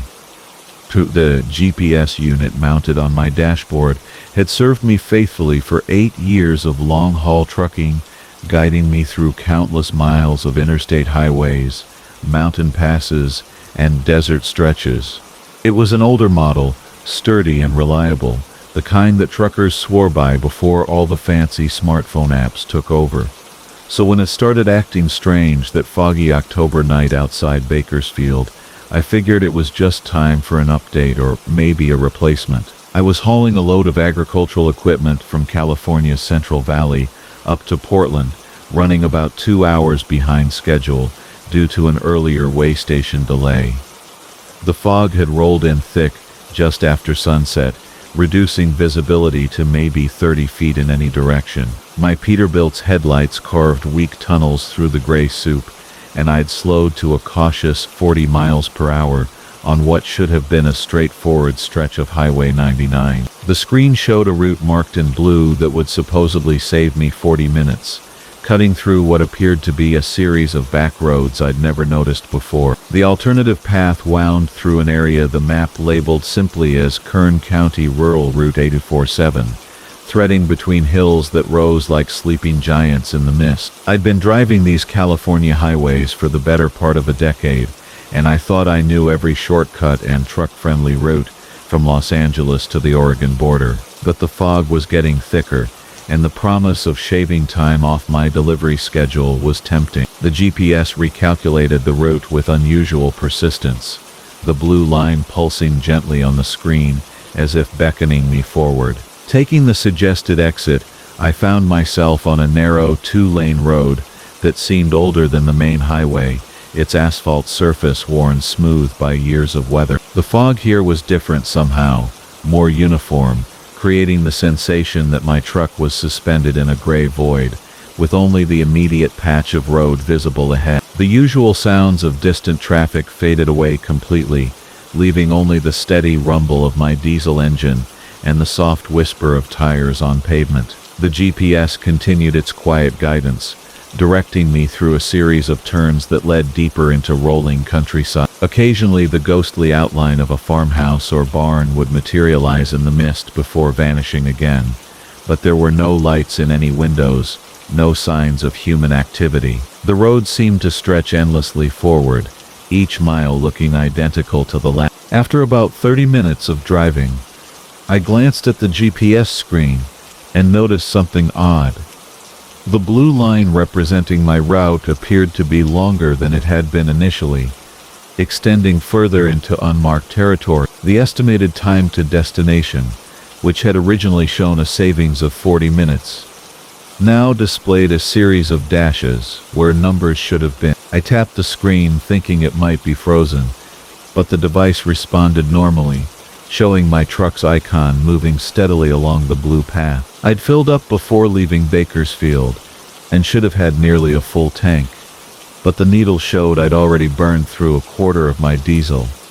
That seemed impossible for the distance I'd traveled, but the engine was running smoothly, showing no signs of strain or inefficiency. I made a mental note to have the fuel system checked when I reached Portland. As I continued following the GPS guidance, the road began to climb gradually into what must have been foothills, though the fog made it impossible to see the surrounding terrain. The turns became more frequent, sweeping curves that seemed to follow the contours of invisible hills. My headlights occasionally caught reflective markers along the roadside, the kind used on mountain highways, but they appeared weathered and old-fashioned, different from the modern retro-reflective signs I was accustomed to seeing. The radio, which had been playing a Portland country station, gradually faded to static. I tried scanning for other frequencies, but found nothing except the soft hiss of empty airwaves. Even the CB radio, usually alive with chatter from other truckers, remained completely silent. The isolation was becoming unsettling, though I told myself it was simply the result of driving through a rural area with poor reception. Hours passed, or at least it felt like hours, though my dashboard clock seemed to be behaving strangely. The digital display showed 11:47 p.m., then 11:52, then somehow jumped back to 11:40. I rubbed my eyes, wondering if fatigue was playing tricks on my perception. But the clock continued its erratic dance, never seeming to advance past midnight, despite the subjective passage of time. The GPS remained confident in its directions, announcing upcoming turns in that same calm voice, but the route on the screen had grown into something resembling a maze. The blue line now twisted and curved across the display in patterns that defied logical road planning, creating loops and spirals that seemed to fold back on themselves. Yet the road ahead continued to appear normal, a simple two-lane highway threading through the endless fog. My fuel gauge was now showing half empty, which was genuinely concerning. I'd been driving for what felt like 3 or 4 hours since taking the detour, but that should have brought me well into Oregon by now, not deeper into some unmapped corner of Central California. I tried to remember passing any mile markers or road signs that might give me a better sense of location, but realized I hadn't seen anything of the sort since leaving the main highway. The engine temperature began climbing slightly, not into the danger zone but higher than normal for highway cruising. I reduced speed and checked the various gauges, but everything else seemed normal. The fog outside had taken on an almost luminous quality, as if lit from within by some diffuse light source I couldn't identify. It created an otherworldly atmosphere that made me feel like I was driving through clouds at high altitude, even though I was certain I was still at relatively low elevation. At first they were just glimpses in my mirrors, faint traces of headlights appearing and disappearing in the fog behind me, but as I watched more carefully, I realized there was a pattern to their movement. The lights would appear at a consistent distance, follow for a while, then vanish, only to reappear in exactly the same position a few minutes later. It was as if the same vehicle was caught in some kind of loop, forever trailing behind me through the mist. I tried adjusting my speed to get a better look at whatever was back there, slowing down to encourage it to pass, or speeding up to create more distance. But the lights maintained their constant separation, neither gaining nor falling behind, like a reflection that moved independently of its source. The CB radio crackled occasionally with what sounded like distant voices, but the words were too distorted by static to understand. The GPS screen was now showing something that couldn't possibly be accurate. The blue line had become a tangled web covering the entire display, with my truck's icon appearing to be in multiple locations simultaneously. The device continued to provide turn-by-turn directions, but they were becoming increasingly frequent and nonsensical, telling me to turn left, then immediately right, then straight ahead, as if trying to guide me through some impossible geometric space. My hands were growing stiff from gripping the steering wheel, and I realized I desperately needed to stop for a break.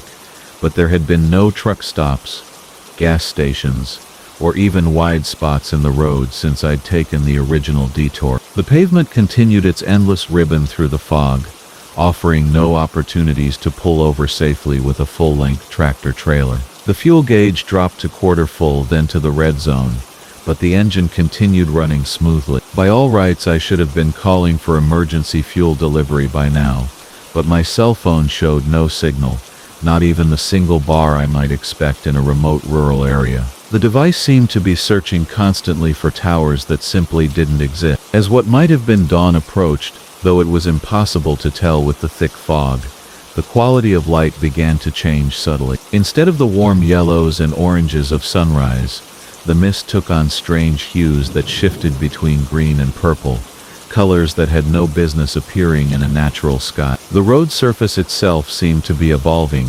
changing from worn asphalt to something that looked older, more like the brick or stone highways built in the early days of automobile travel. The GPS voice had become almost hypnotic in its repetition, continuing to announce turns and maneuvers that seemed to lead nowhere new, just variations on the same endless theme of curves and straightaways through the fog. I found myself following its guidance automatically, no longer questioning the logic of the route or wondering when I might finally escape this maze of back roads. The lights behind me had multiplied, creating a convoy of phantom vehicles that appeared and disappeared in rhythm with my own movement. Sometimes I glimpsed other shapes in the fog, massive forms that might have been trucks like mine, all following their own versions of the blue line that led nowhere and everywhere at once. The weight of empty.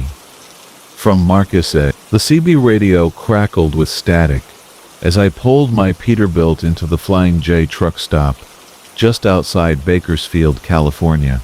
It was one of those sweltering August nights where the heat seemed to rise from the asphalt in visible waves, even at midnight. I'd been hauling refrigerated goods from Portland to Los Angeles for the better part of 15 years, and I knew every truck stop, every diner, and every lonely stretch of highway between the Pacific Northwest and Southern California like the back of my weathered hand. The diesel fumes mixed with the scent of hot concrete and French fries from the attached diner created that familiar truck stop perfume that had become as much a part of my life as the constant hum of my engine. I was checking my logbook and calculating how many hours I had left before my mandatory rest period when I noticed him standing near the fuel pumps, thumb extended toward the southbound lane of Interstate. He appeared to be in his 30s, with sandy brown hair that hung limply in the still air, and clothes that looked like they'd seen better decades. His jeans were faded to a pale blue that spoke of countless washes, and his flannel shirt bore the kind of stains that come from hard work and harder living.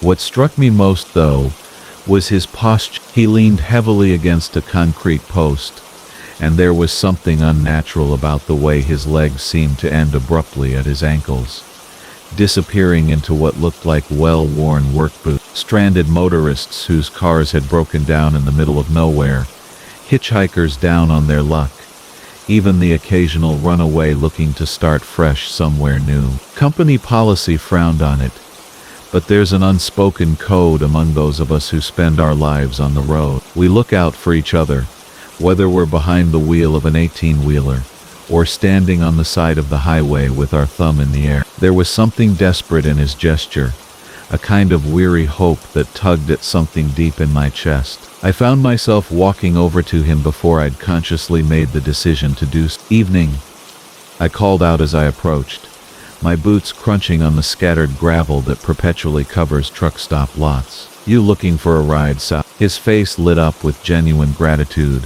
and I noticed his eyes were an unusual pale green, almost luminescent in the harsh fluorescent lighting of the fuel island. "Yes, sir, if you don't mind the company. I'm trying to get to Los Angeles, or as close as you're heading in that direction." "Well, you're in luck," I told him, extending my hand for a shake. "Marcus Powell, that's exactly where I'm bound, though I've got to make a quick stop in Buttonwillow first. You okay with that?" He gripped my hand firmly, and I was surprised by how cold his skin felt despite the oppressive heat. His palm was smooth, softer than I would have expected from someone whose appearance suggested manual labor. "James," he said simply. "James Morris, and I appreciate this more than you know." As we walked back toward my truck, I noticed something odd about his gait.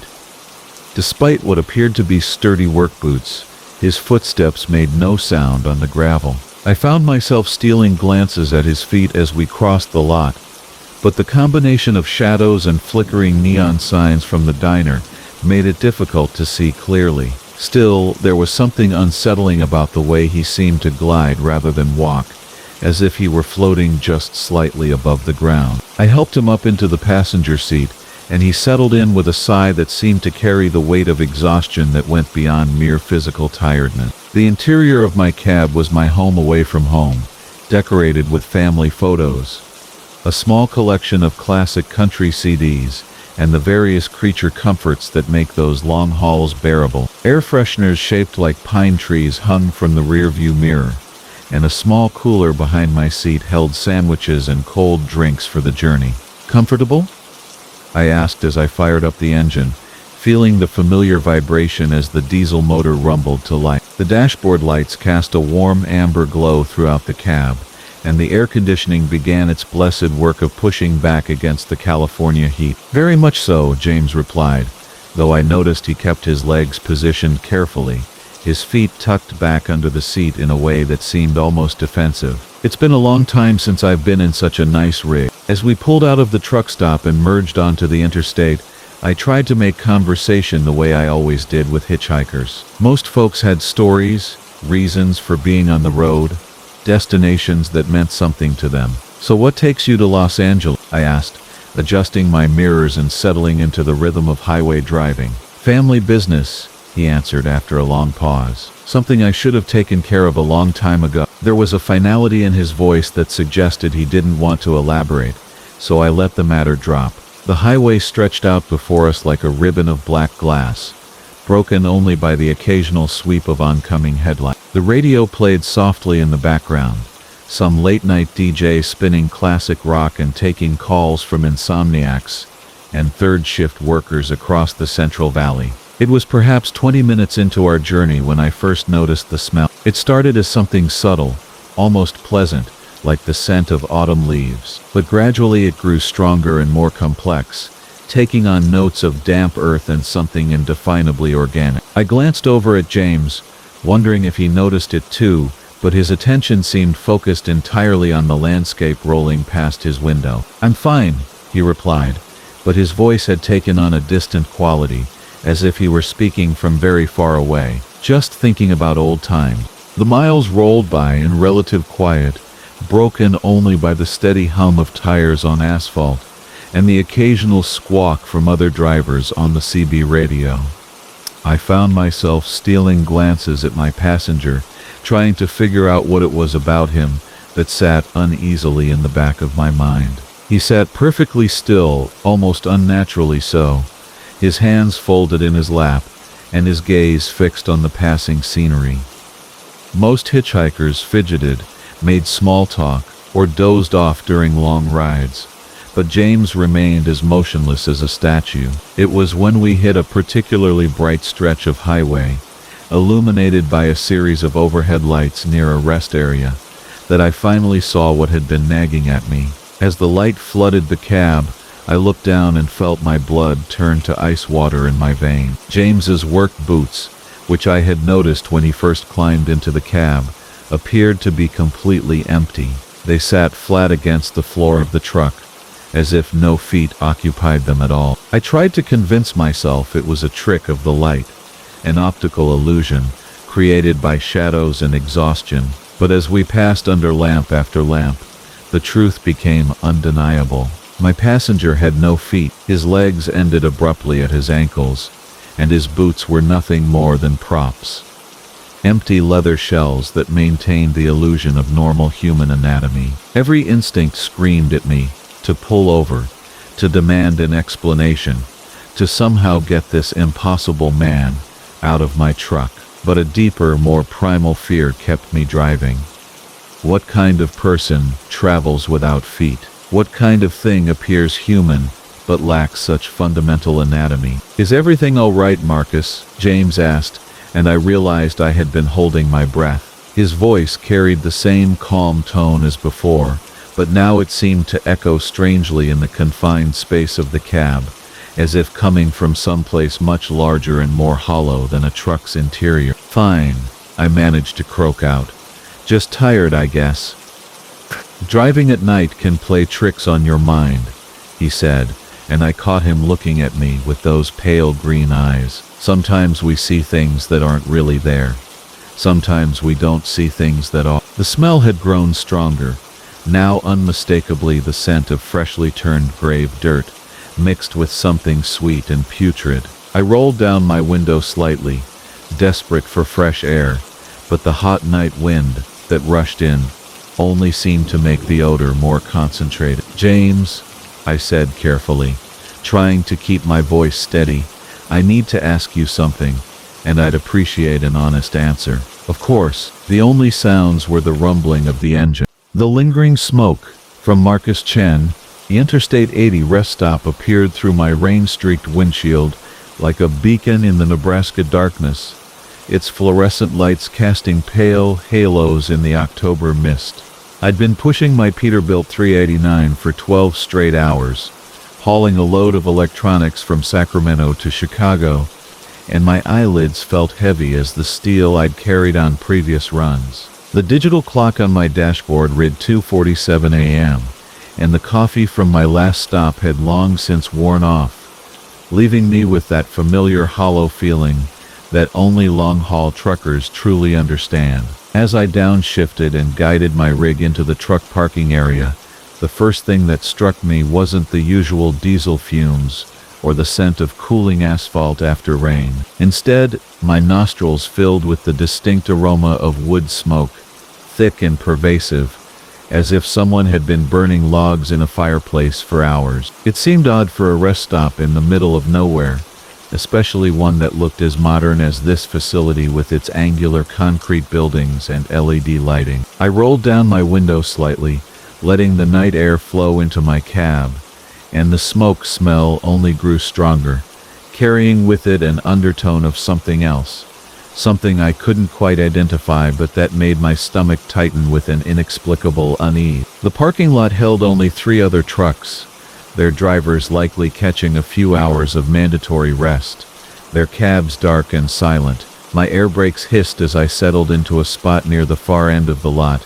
wanting to give myself plenty of room for the morning departure. The rain had softened to a gentle drizzle, creating tiny rivers that meandered across the windshield, distorting the lights of the rest stop building into abstract watercolor smears. I sat in my driver's seat for a moment, engine idling, listening to the familiar rumble that had become as comforting as a heartbeat over my 15 years of driving these highways. The smoke smell seemed to be growing stronger rather than dissipating, and when I looked toward the main building, I noticed that the windows appeared oddly dark despite the bright exterior lighting. Most rest stops kept their interiors well lit around the clock, both for security and to welcome weary travelers, but this building seemed to absorb light rather than reflect it. The vending machines outside glowed with their usual commercial brightness, humming quietly in the night, but they only made the darkness of the building's windows more pronounced. I shut down my engine and climbed down from the cab,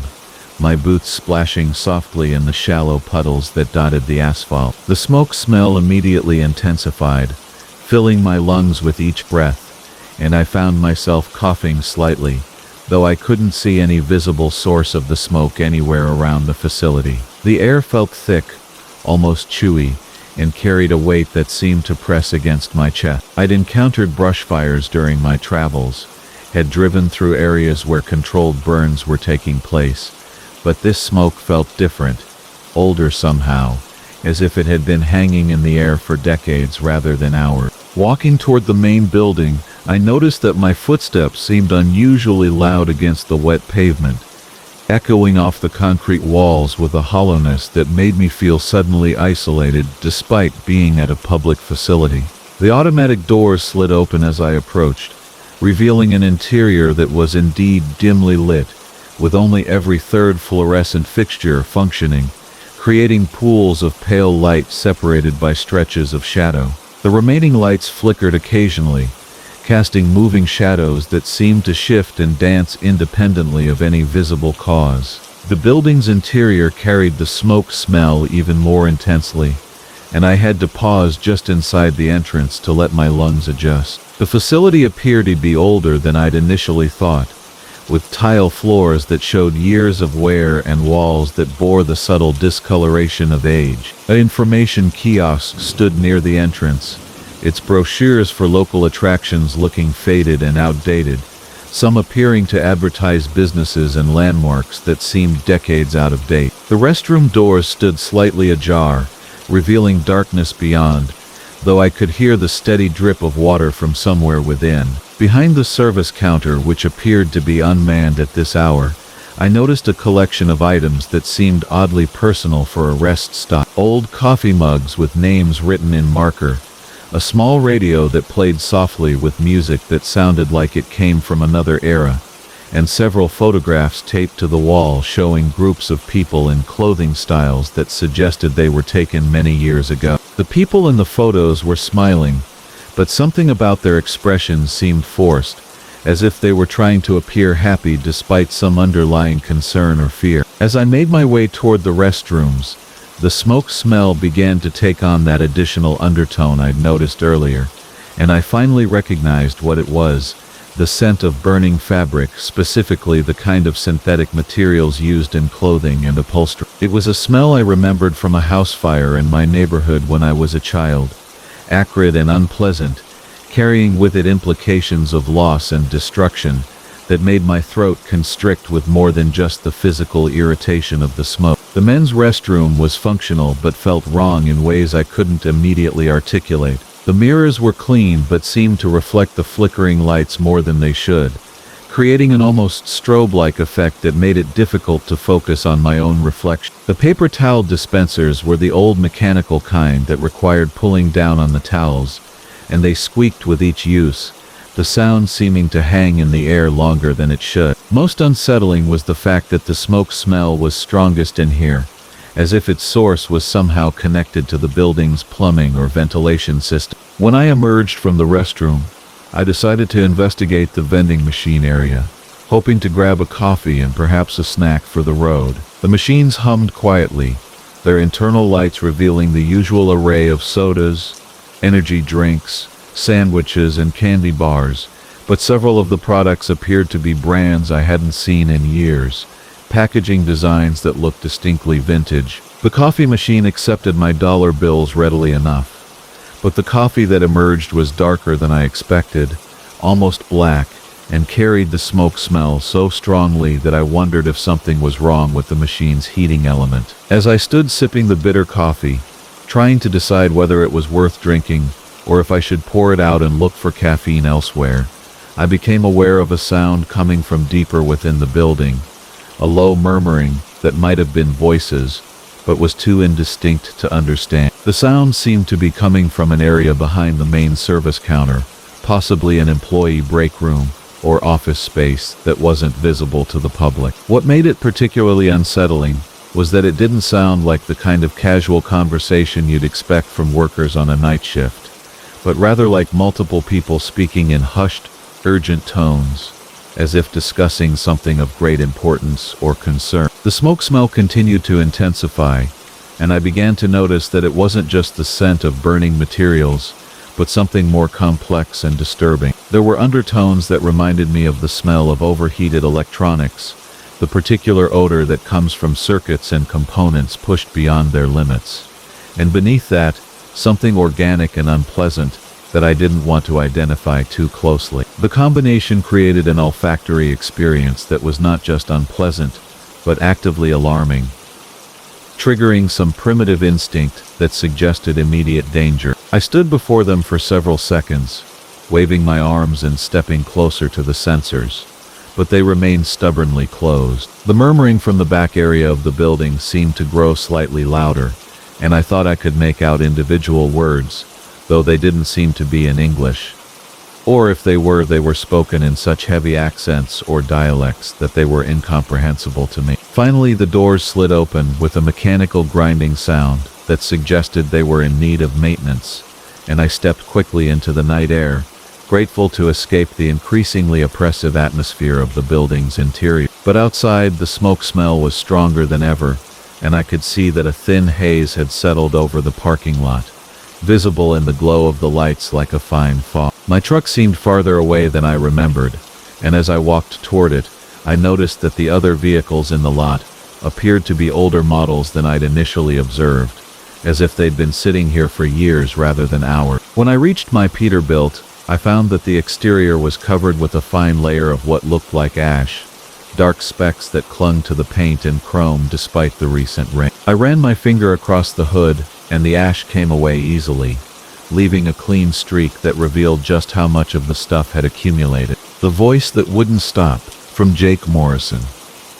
The CB radio in my Peterbilt had been acting up for weeks, crackling with static whenever I hit certain stretches of highway, picking up fragments of conversations from truckers hundreds of miles away. Sometimes I'd catch snippets of weather reports from states I wouldn't reach for days, or the tail end of someone's story about a roadside diner that served the best apple pie this side of the Mississippi. It was the kind of harmless interference that comes with driving the lonelier routes, where radio waves bounce off mountains and skip across valleys in ways that would make an engineer scratch his head. I was hauling a load of automotive parts from Detroit to Phoenix, taking the scenic route through Colorado because the dispatcher had given me extra time, and the autumn colors were worth the detour. The mountains rose around me like sleeping giants, their peaks dusted with early snow that caught the last rays of afternoon sunlight. My rig hummed contentedly along the winding highway,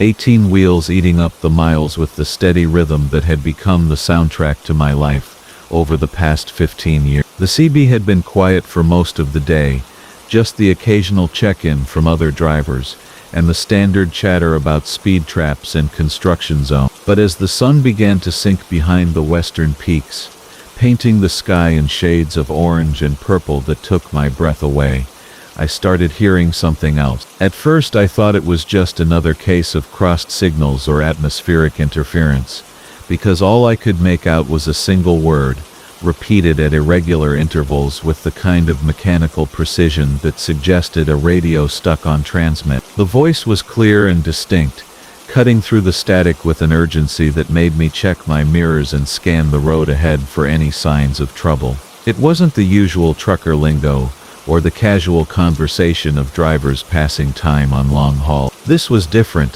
stripped down to its most essential element, carrying a weight that seemed to press against my chest as I listened. I reached for the handset and tried to respond, clicking through the channels to see if I could locate the source of the transmission. Channel 19 was clear except for the distant murmur of a weather report. Channel 17 carried the usual back and forth between a pair of drivers, discussing the merits of different truck stops. But on Channel 21, there it was again, that single word cutting through the static like a knife through silence. Stop.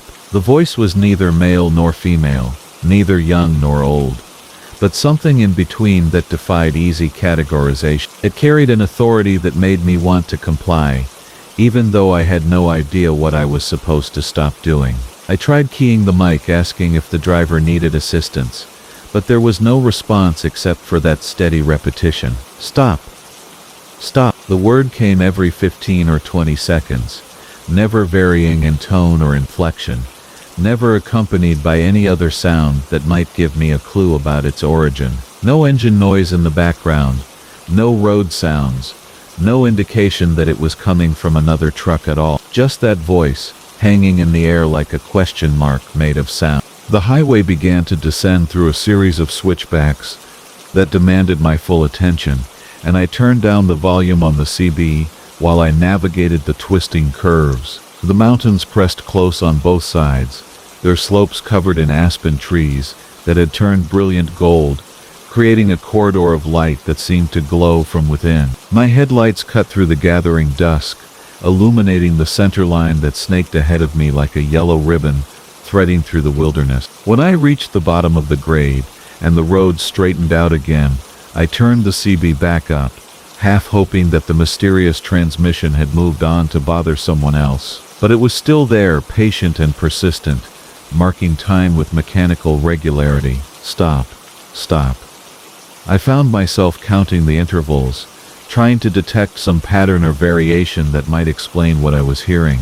Sometimes the pauses were longer, sometimes shorter, but the word itself never changed, never wavered, never gave any indication that there was a human being behind it. The fuel gauge showed I had enough diesel to reach Grand Junction, but something about that voice made me want to get off the highway, to find a well-lit truck stop with other drivers around, and wait until morning to continue my journey. It was an irrational impulse, the kind of gut feeling that experienced drivers learn to trust, even when they can't explain it.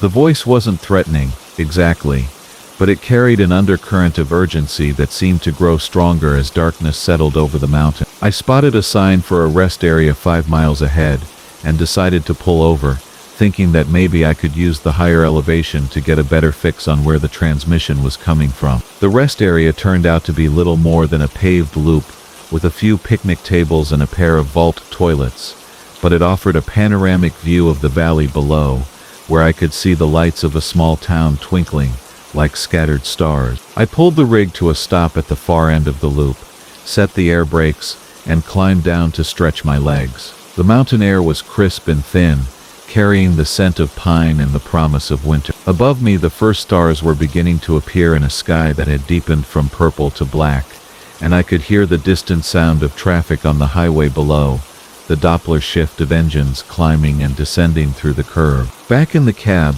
I tried working through the CB channels again, hoping to make contact with the source of that mysterious voice. Channel after channel yielded nothing but static or empty air, until I reached 21 again and heard it, clearer than ever. Stop. The word seemed to hang in the air longer this time, and I thought I detected something else in the background, a sound so faint it might have been my imagination. Wind, maybe, or the whisper of tires on pavement, or something else entirely that my mind couldn't quite categorize. I keyed the microphone and tried again. This is the westbound Peterbilt at mile marker 147. Trying to reach the station transmitting on channel 21. Do you cop? The question hung in the air for a moment, followed by the familiar crackle of static, and then that voice again, unchanged and unchanging. Stop, stop, stop. I'd been driving trucks for long enough to hear all kinds of strange things on the CB, from the lonely ramblings of sleepless drivers, to the elaborate pranks that bored teenagers sometimes played on unsuspecting truckers. But this was different, carrying a quality that seemed to bypass my rational mind and speak directly to some deeper part of my consciousness, the part that had kept our ancestors alive in a world full of predators and hidden dangers. I decided to change channels, to find some normal conversation to wash away the taste of that mysterious transmission. Channel 19 was busy with a discussion about road conditions ahead, and I joined in, giving my location and asking about weather reports for the Phoenix area. The familiar rhythms of trucker conversation helped settle my nerves, and I began to think I was overreacting to what was probably just some kind of technical malfunction or elaborate joke. But when I went back to channel 21, the voice was still there, still speaking that single word with mechanical precision. Stop, stop. And now I was certain I could hear something else in the background, a sound that made the hair on my arms stand up. It was distant and indistinct, but it sounded like crying, like someone in distress trying to call for help through a transmission that would only carry one word. I grabbed my atlas and spread it across the passenger seat, trying to figure out exactly where I was and what other roads might be in range of my CB. The rest area was marked on the map, perched on a ridge that offered line-of-sight transmission for miles in every direction. Below me, several smaller roads branched off from the main highway, winding deeper into the mountains toward abandoned mining camps and forgotten settlements that existed now only as names on topographical maps. The sound of an approaching engine made me look up from the atlas, and I saw a pair of headlights climbing the access road to the rest area. Another truck by the sound of it, downshifting as it negotiated the steep grade. I felt a wave of relief at the prospect of company, someone else to listen to that strange transmission and tell me I wasn't losing my mind. The driver climbed down and walked over to my rig, a tall figure silhouetted against his headlights. I rolled down the window as he approached, grateful for the interruption. "Saw your running lights from down on the highway. Everything all right up here?" "Yeah, mostly," I replied, then hesitated. "How do you explain that you're being spooked by a CB transmission?" "The pendulum's pull." From Jake Morrison. The trailer shouldn't have been moving. Not even a whisper of wind stirred the tall grass along Highway 62 that October night. Yet there it hung behind my Peterbilt, swaying back and forth like a slow metronome, counting down to something I couldn't name. I'd been driving cross-country freight for nearly 2 decades, hauling everything from furniture to farm equipment, but I'd never seen cargo behave like this. The load was supposed to be simple enough. 3 antique grandfather clocks, each one wrapped and secured in my 40-foot dry van, destination Phoenix. The shipper in Vermont had seemed nervous when we loaded them, kept muttering about how they'd been in storage for 30 years and how the new owner was finally ready for them. His hands shook as he signed the bill of lading, and when I asked about the special handling instructions, he just said to keep them upright and drive steady. Nothing I hadn't done 1,000 times before. But now, 6 hours into the night drive, something was wrong. Every time I caught a glimpse of the trailer in my side mirrors, it was moving. Not the normal road sway you'd expect from a loaded trailer catching crosswinds or riding rough pavement. This was different, deliberate, a gentle rhythmic swing from left to right and back again, as if something inside was shifting with its own internal timing. I pulled into a truck stop outside Harrisburg to check the load. The parking lot was nearly empty except for a few other rigs, lined up under the harsh sodium lights, their drivers either sleeping or grabbing coffee in the attached diner. The silence was absolute, not even the distant hum of highway traffic to break the stillness. I walked slowly around the trailer, looking for any sign of what might be causing the movement. The doors were still sealed, the locks intact. No visible damage to the suspension or axle. Everything appeared normal, yet as I stood there watching, the trailer gave another gentle sway, rocking on its air suspension, like a boat at anchor. The hair on my arms stood up as I realized there wasn't so much as a breath of air moving through the parking lot. The truck stop's flags hung limp against their poles. Even the paper coffee cups someone had dropped near the fuel pumps lay motionless on the asphalt. Yet my trailer continued its slow, hypnotic dance. I climbed back into the cab, telling myself it had to be the load settling, maybe one of the clocks shifting despite the strapping. But grandfather clocks are heavy, solid things, not prone to movement once properly secured. Still, I called the shipper's emergency number, letting it ring until voicemail picked up.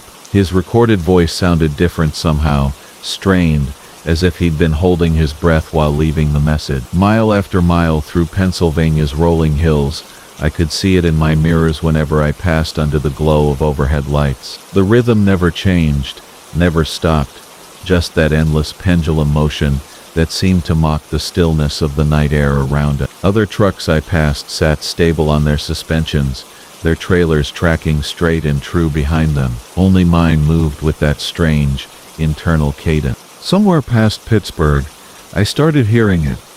At first, I thought it was just the normal creaking of the trailer frame, the kind of settling noise any freight hauler learns to ignore. But as the night wore on, the sound became more distinct. It was a low, resonant tick, barely audible above the diesel engine's rumble, but constant as a heartbeat. Tick, pause, tick, pause. Perfectly synchronized with the trailer's swing. I tried turning up the radio, but every station seemed to fade into static after a few minutes. The CB radio was equally useless, just empty channels, and the occasional burst of distant conversation that cut out whenever I tried to respond.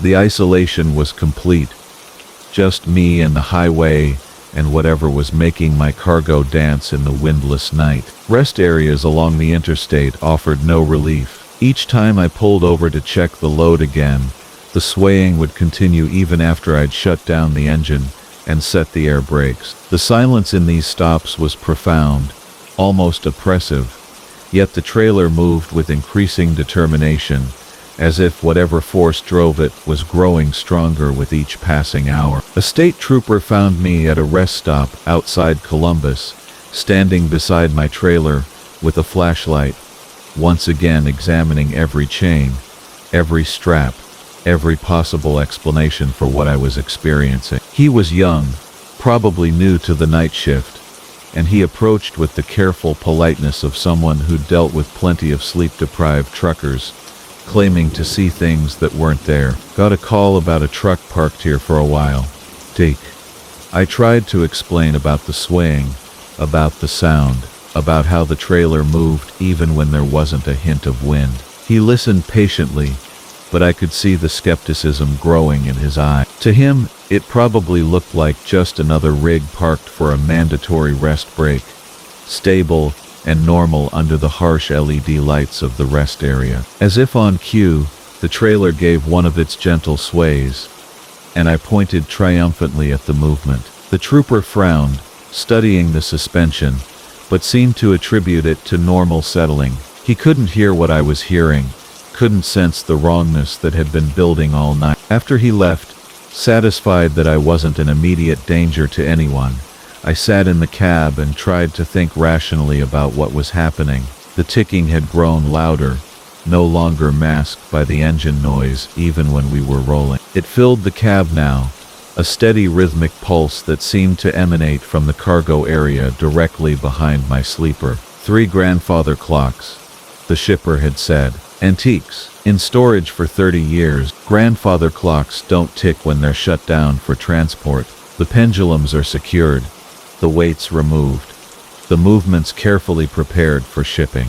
They're essentially silent until someone sets them up and starts them running again. Yet the sound coming from my trailer was unmistakably the tick of clockwork, not just one timepiece, but multiple mechanisms running in perfect synchronization. I called the consignee in Phoenix, waking him from what sounded like a deep sleep.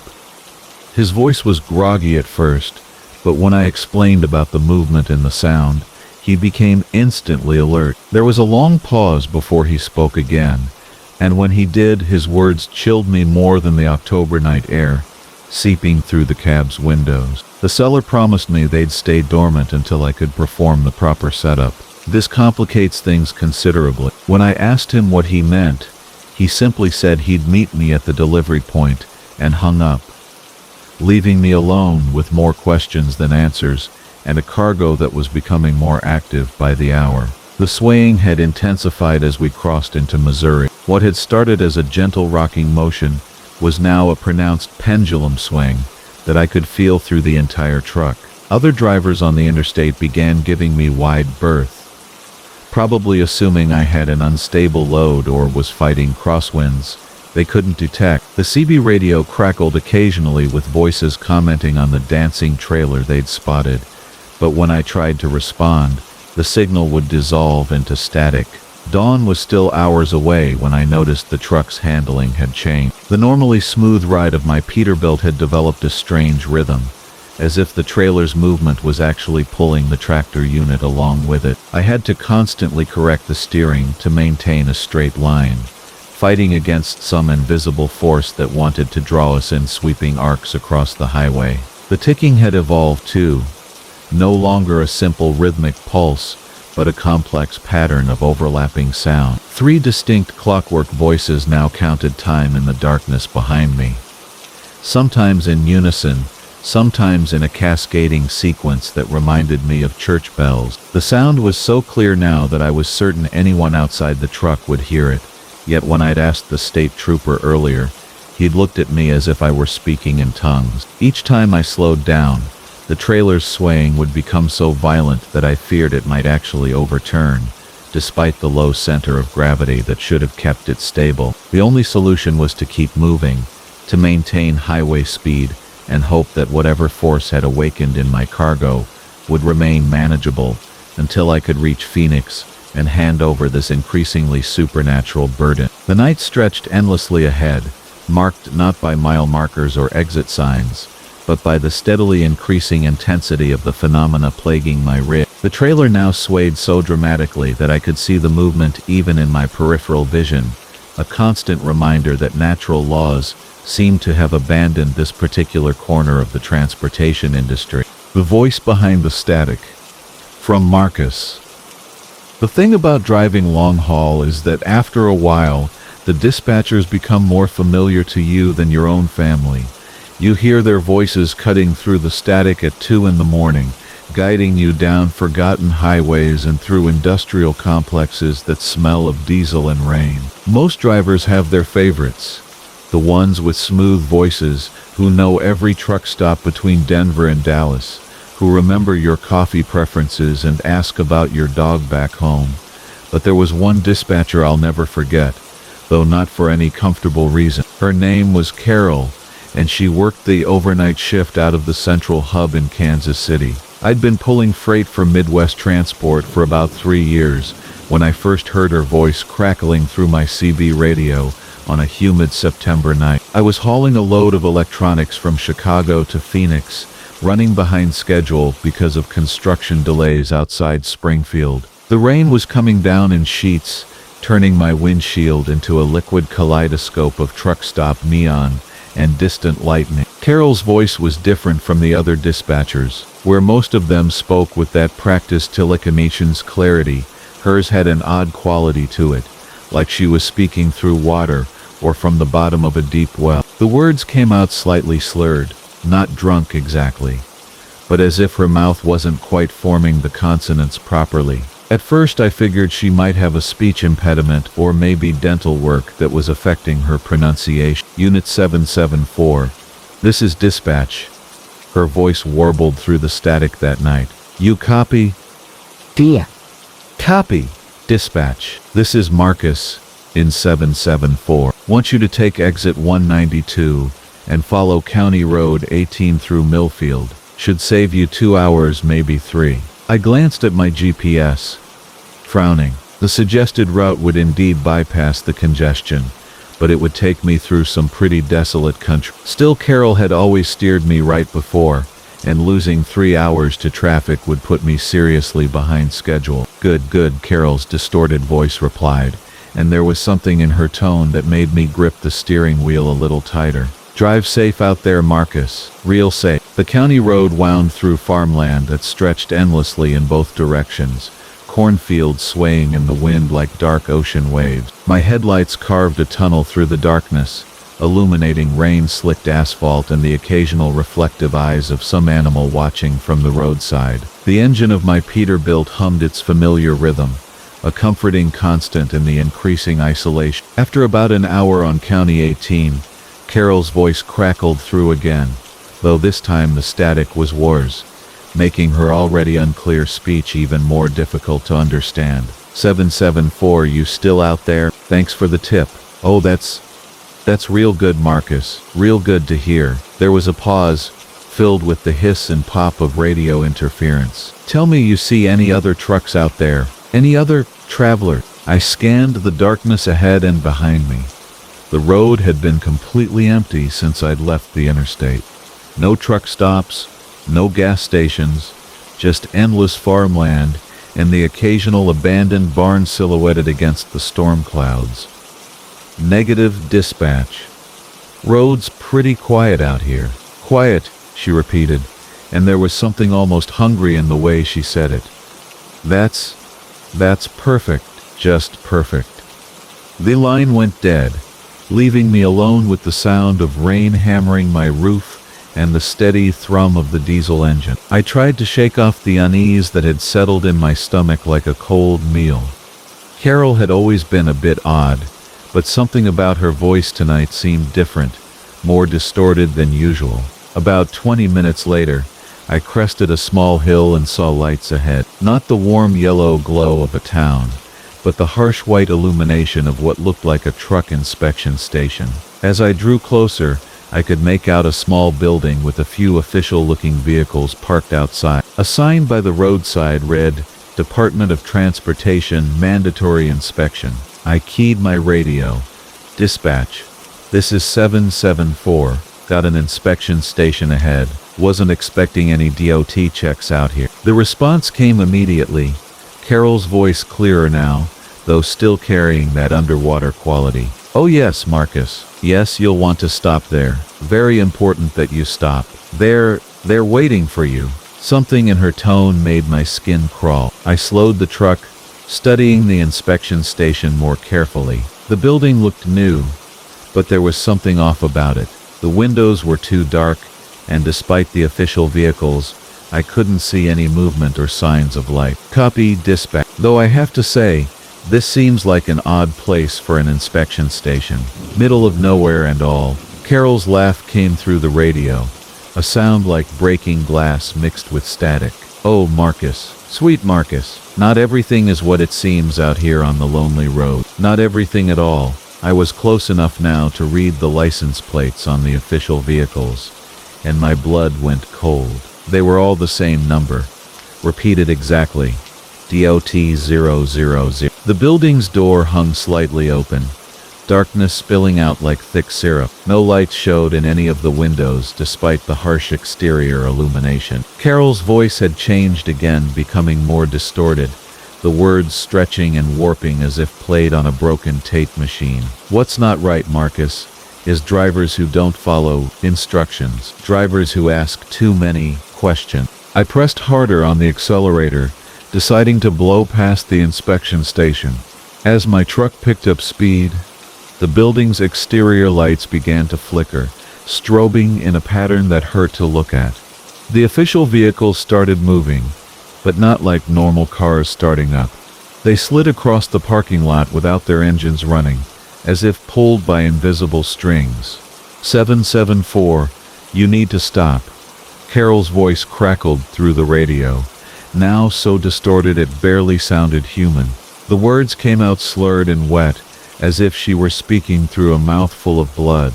You need to stop right now. They cow. Like hell I do. I muttered, pushing my Peterbilt to its limits on the narrow county road. In my mirrors I could see the inspection station receding, but the official vehicles had somehow made it to the road, and were following, their headlights weaving back and forth like searching eyes. Marcus. Carol's voice came again, and this time I could hear something else in the background, a rhythmic tapping, like fingers drumming on metal, or teeth chattering.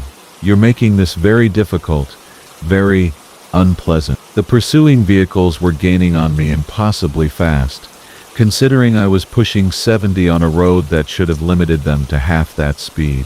Worse, they were moving in formation, boxing me in from behind and both sides. I grabbed my CB handset, switching to the emergency channel. Mayday, Mayday.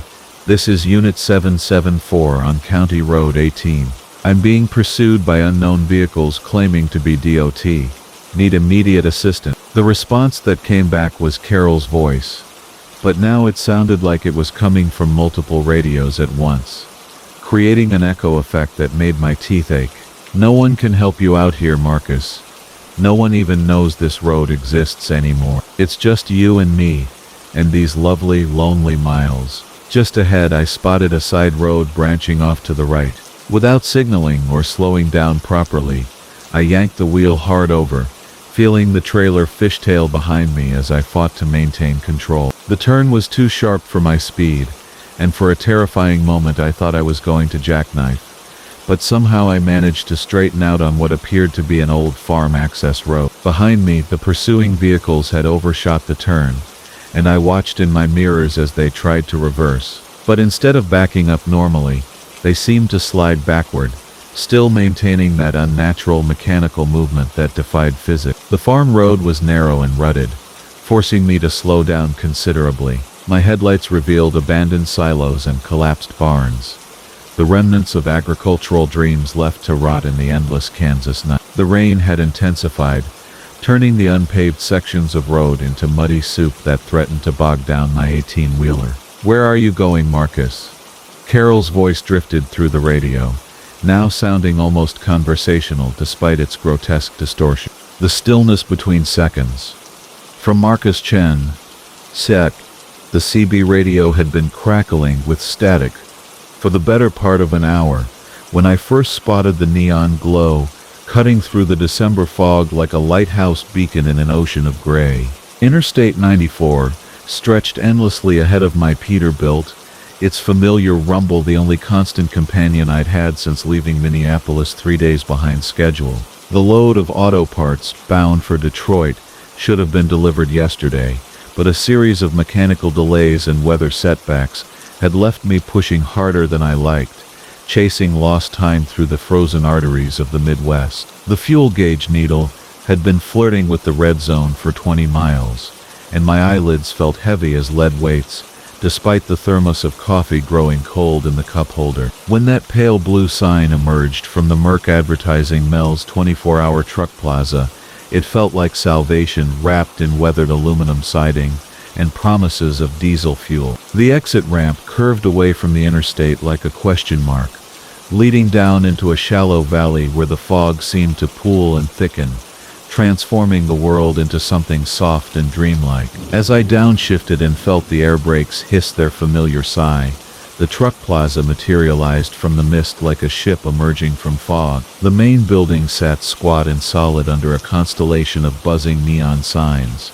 their electric blues and reds painting the parking lot in patches of color that seemed almost too vivid against the monochrome night. A handful of semis dotted the expanses of asphalt like sleeping giants, their running lights creating small pools of amber warmth in the darkness. The whole scene had an oddly timeless quality, as if it had been plucked from some idealized memory of what truck stops were supposed to look like. I guided the Peterbilt toward the fuel island, noting how my headlights seemed to struggle against the fog, their beams diffusing into soft cones that barely penetrated the gloom. The diesel pumps stood in neat rows like mechanical sentinels, their digital displays glowing with that particular shade of green that always reminded me of old computer terminal. As I rolled to a stop beside pump number 7, I became aware of something unusual in the quality of the silence that settled around my truck. The engine's rumble faded to its idle purr, but there was something else missing, something I couldn't quite identify at first. Then it hit me: there was no wind. The fog hung perfectly still, not drifting or swirling as fog should, but suspended in the air like a painted backdrop. Even the neon signs seemed frozen in their cycling patterns, locked in tableau of electric color that should have been shifting and changing but remained constant as constellation. I climbed down from the cab, my boots connecting with asphalt that felt strangely solid, almost unnaturally so, as if the ground itself had been crystallized. The fuel nozzle came away from its cradle with the usual mechanical chunk, and I began the familiar ritual of filling the tank, watching the numbers on the display climb with their steady digital progression. But something was wrong with the rhythm. The gallons were ticking by, but they seemed to be doing so in a pattern that was just slightly off, like a clock that ran a fraction too slow. There was a man in a red flannel shirt standing beside a blue Kenworth, about 50 feet away, his hand frozen in the act of reaching for his fuel cap. His posture was natural enough, but he had been in exactly that position when I first arrived, and he remained there now, motionless as a photograph. Closer to the main building, a woman in a yellow safety vest stood with one foot on the step of her rig, caught in the middle of climbing down, her expression pleasant but utterly static. The fuel pump clicked off with a sound that seemed to echo longer than it should have in the still air. I replaced the nozzle and walked slowly toward the main building, my footsteps the only sound in a world that had apparently forgotten how to make noise. The fog swirled around my legs as I moved, the only thing that seemed to respond to motion, but even it moved wrong, too slowly, like honey dripping from a spoon. Inside the truck stop, the fluorescent lights hummed with their usual electric buzz, but the sound was constant, without the subtle variations that should accompany such lighting. Behind the counter, a clerk in a blue polo shirt stood with his hand extended toward a customer, a credit card suspended in the air between them, like a magic trick frozen in amber. The customer, a heavy-set man in denims and work boots, smiled that particular smile of tired friendliness that passes between strangers in the small hours of the morning, but the expression never wavered, never changed. It was solid real, but when I tried to move it, it resisted as if it were part of some invisible sculpture. The plastic was warm to the touch, and I could feel the subtle texture of the printed numbers, but it would not budge from its position in space. The entire scene was like a museum diorama of truck stop life, perfectly preserved, but utterly lifeless. I called out, my voice sounding flat and somehow smaller than usual, but neither the clerk nor the customer responded.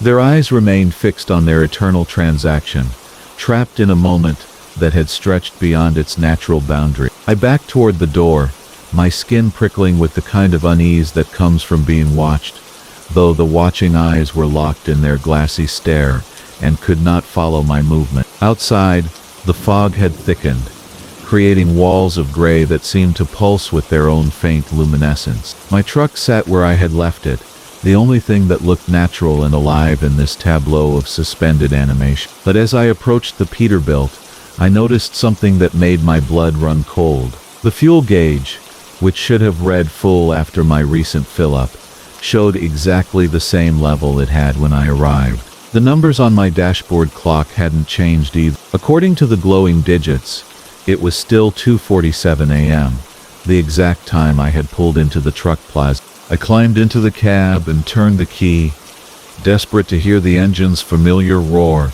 to feel its vibrations beneath me. The Peterbilt responded, but even the engine sound seemed wrong, muffled and distant despite originating from directly beneath my seat. I put the truck in gear and began to roll forward, watching the other vehicles pass like monuments to mobility frozen in place. The fog seemed to resist my progress, growing thicker as I approached what should have been the exit. The beam of my headlights struck what looked like a wall of gray cotton, impenetrable and soft. I pressed harder on the accelerator, feeling the engine strain against some invisible resistance, and suddenly the fog parted like curtains, revealing the on-ramp back to the interstate. As my truck climbed the grade, I risked a look back at the truck plaza. For just a moment, I could see it clearly through the thinning mist, the neon signs, the other trucks, the building with its promise of warmth and human companionship. But everything remained perfectly still, locked in that eternal 2:47 a.m., like insects preserved in ancient amber. Wind buffeted the cab, the engine found its normal voice, and even the CB radio crackled back to life with the distant conversations of other drivers pushing through the night. I checked my fuel gauge and found it reading just as low as it had before I stopped, as if I had never pulled into Mel's 24-hour truck plaza at all. Miles passed beneath my wheels, and I told myself it had been a hallucination brought on by fatigue and too much coffee, the kind of experience that long-haul drivers sometimes report, but rarely discuss in detail. But when I stopped for fuel at a conventional truck stop outside of Grand Rapids, I asked the clerk about Mel's place back on 9. He looked at me with the kind of expression reserved for people who ask about things that don't exist, and told me there hadn't been a truck plaza at that exit for over 15 years. The old Mel's had burned down in a winter storm, he said, and they never rebuilt. Nothing there now but an empty lot, and some concrete foundations slowly being reclaimed by the Michigan wilderness. Sometimes, late at night, I find myself checking my dashboard clock obsessively, waiting to see if it will stick on a particular number and refuse to advance. The fog outside my window seems to move differently now, and I catch myself studying the faces of people in restaurants and gas stations, looking for that telltale stillness that might indicate I've slipped back into that space where time forgets how to flow. The 1,000-mile stare. From Marcasite. The interstate stretched ahead like a black tongue licking at the horizon, and I'd been driving this same route for 15 years without ever questioning what I might find out there in the dark. My Peterbilt hummed its familiar lullaby, the diesel engine's rhythm as steady as a heartbeat, while the CB radio crackled with distant voices of other drivers sharing the loneliness of the night shift. Rain had started an hour back, light droplets that caught the glow of my headlights and danced across the windshield in hypnotic patterns. I'd always found comfort in night driving, the way the world narrowed down to just the cone of light ahead and the gentle sway of the cab as we rolled through the darkness. The load I was hauling wasn't anything special, just auto parts bound for Detroit, but the dispatcher had mentioned something odd when he'd handed me the paperwork. The previous driver, Tommy Kellerson, had called in sick at the last minute, said he couldn't finish the run. Tommy was one of those drivers who'd haul freight through a tornado if the money was right, so hearing he'd backed out of a job struck me as peculiar. Still, his loss was my gain, and I needed the miles to make my truck payment this month. Around midnight, somewhere between the flickering neon of a truck stop and the next exit that promised nothing but farmland and forgotten towns, I noticed the first one. At first glance, it looked like a raindrop, perfectly round and sitting right in my line of sight on the windshield. But raindrops don't have pupils, and they certainly don't blink. I hit the windshield wipers, expecting it to streak away with the other moisture, but it remained exactly where it was, as if it had been painted there with permanent ink. The wiper blade passed right over it without disturbing it in the slightest. The thing was definitely an eye, complete with what appeared to be brown iris and black pupil, about the size of a quarter and positioned just to the right of center on my windshield. The longer I stared at it, the more convinced I became that it was staring right back at me. A chill crept up my spine despite the warmth from the cab heater, and I found myself gripping the steering wheel tighter than necessary. The logical part of my mind scrambled for explanations. Maybe it was some kind of decal, a prank left behind by the previous driver. Truckers were known for their practical jokes, and Tommy had always been a bit of a character. Or perhaps it was an optical illusion created by the interplay of rainwater and the lights from my dashboard, some trick of refraction that my tired eyes were misinterpreting. I'd been driving for 8 hours straight, and fatigue could make anyone see things that weren't really there. But when I reached over to turn up the CB radio, hoping to hear another human voice to ground me in reality, I caught sight of a second eye. This one had appeared near the bottom left corner of the windshield, smaller than the first but unmistakably real. It had a different color iris, green instead of brown, and it seemed to be looking in a slightly different direction, as if tracking the movement of my hand toward the radio.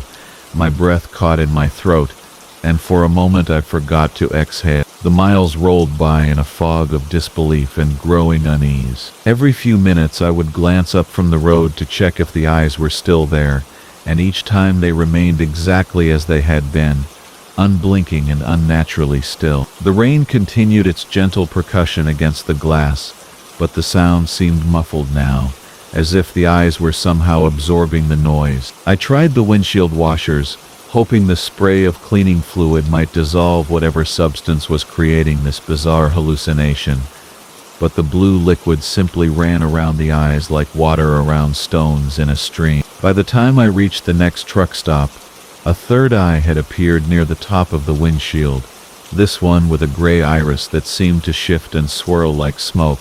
I pulled into the parking area, my hands shaking slightly as I set the air brakes and killed the engine. The sudden silence felt oppressive after hours of the diesel's constant rumble, broken only by the tick of cooling metal and the whisper of rain against the roof. I sat there for several minutes, staring up at the three eyes that now adorned my windshield like some grotesque constellation. The truck stop was nearly empty, just a few other rigs scattered across the lot like sleeping giants. I climbed down from the cab and walked around to the front of my truck, expecting to see the eyes from the outside, to confirm that they were some kind of physical phenomenon rather than a product of my increasingly frayed nerves. But from this angle the windshield appeared completely normal, just curved glass, reflecting the yellow glow of the parking lot lights, and streaked with ordinary rainwater. I pressed my face close to the glass and peered through from the outside, trying to spot any trace of the eyes I'd been watching for the past 50 miles. Nothing. The windshield was clear and unremarkable, showing only the interior of my cab with its familiar dashboard and hanging air fresh. Yet when I climbed back into the driver's seat and looked out, all three eyes were still there, positioned exactly where they had been before, watching me with an intensity that made my skin crawl. The rest stop's fluorescent lights flickered intermittently, casting shifting shadows across the wet pavement as I considered my options. I could call my dispatcher and report a medical emergency, claim I was having vision problems and needed to be relieved, but that would mean questions, possibly a mandatory medical evaluation, and I couldn't afford to lose my commercial license over what might turn out to be nothing more than stress-induced hallucination. I'd been in this business too long to risk my livelihood over something I couldn't even prove existed. Instead, I decided to push through. Detroit was still 6 hours away, but I'd driven through worse things than mysterious eyes on my windshield. I'd navigated blizzards that turned the interstate into an ice rink, thunderstorms that shook my truck like a child's toy, and fog so thick I couldn't see my own hood ornament. Surely I could handle a few optical illusions, regardless of how unsettling they might be. The engine rumbled back to life as I pulled out of the tick stop and merged back onto the interstate. The eyes remained exactly where they had been, but now they seemed more active somehow, more aware of my presence. I caught what I could have sworn was movement in my peripheral vision, the brown eye shifting to track something outside the passenger window, but each time I looked directly at them, they appeared as still as glass marbles. As the hours passed and the landscape rolled by in a blur of darkened farmland and distant lights, more eyes began to appear. They materialized slowly, one at a time, each one unique in color and size. Some were large enough that I could make out individual eyelashes, while others were so small they looked like distant stars. They covered the windshield in no apparent pattern, scattered across the glass like a handful of thrown dice, each one seemingly focused on something different yet somehow aware of my presence behind the wheel. The strangest part wasn't just their appearance, but the way they seemed to communicate with each other. I began to notice subtle movements, quick glances between eyes that suggested some kind of silent conversation was taking place right in front of me. The green eye would shift slightly to the left, and a moment later a blue eye near the center of the windshield would respond with its own minute movement. It was like watching a secret language being spoken in gestures too small for human eyes to properly detect. The rain had stopped sometime around 3 in the morning, but the eyes remained as clear and present as ever. By now there were at least 20 of them scattered across my field of vision, creating a bizarre mosaic that somehow didn't impair my ability to see the road ahead. It was as if they existed on a different plane of reality, visible to me but not interfering with the actual light passing through the glass. I found myself wondering if this was how Tommy Kellerson had felt, if this was why he'd abandoned the load and called in sick. As dawn approached and the sky began to lighten from black to deep purple, I started to make out more details in the eyes that had been my companions through the night. Some had tiny blood vessels visible in the whites. Others showed reflections of things I couldn't identify, images that seemed to come from places I'd never been. One eye near the rearview mirror appeared to be looking at a desert landscape, while another showed what looked like an underwater scene complete with floating kelp and schools of fish. The realization hit me gradually, like a slowly dawning understanding that changed everything I thought I knew about my situation. These weren't just random eyes appearing on my windshield. They were windows, portals through which other beings could observe our world, and I had somehow become their chosen vantage point.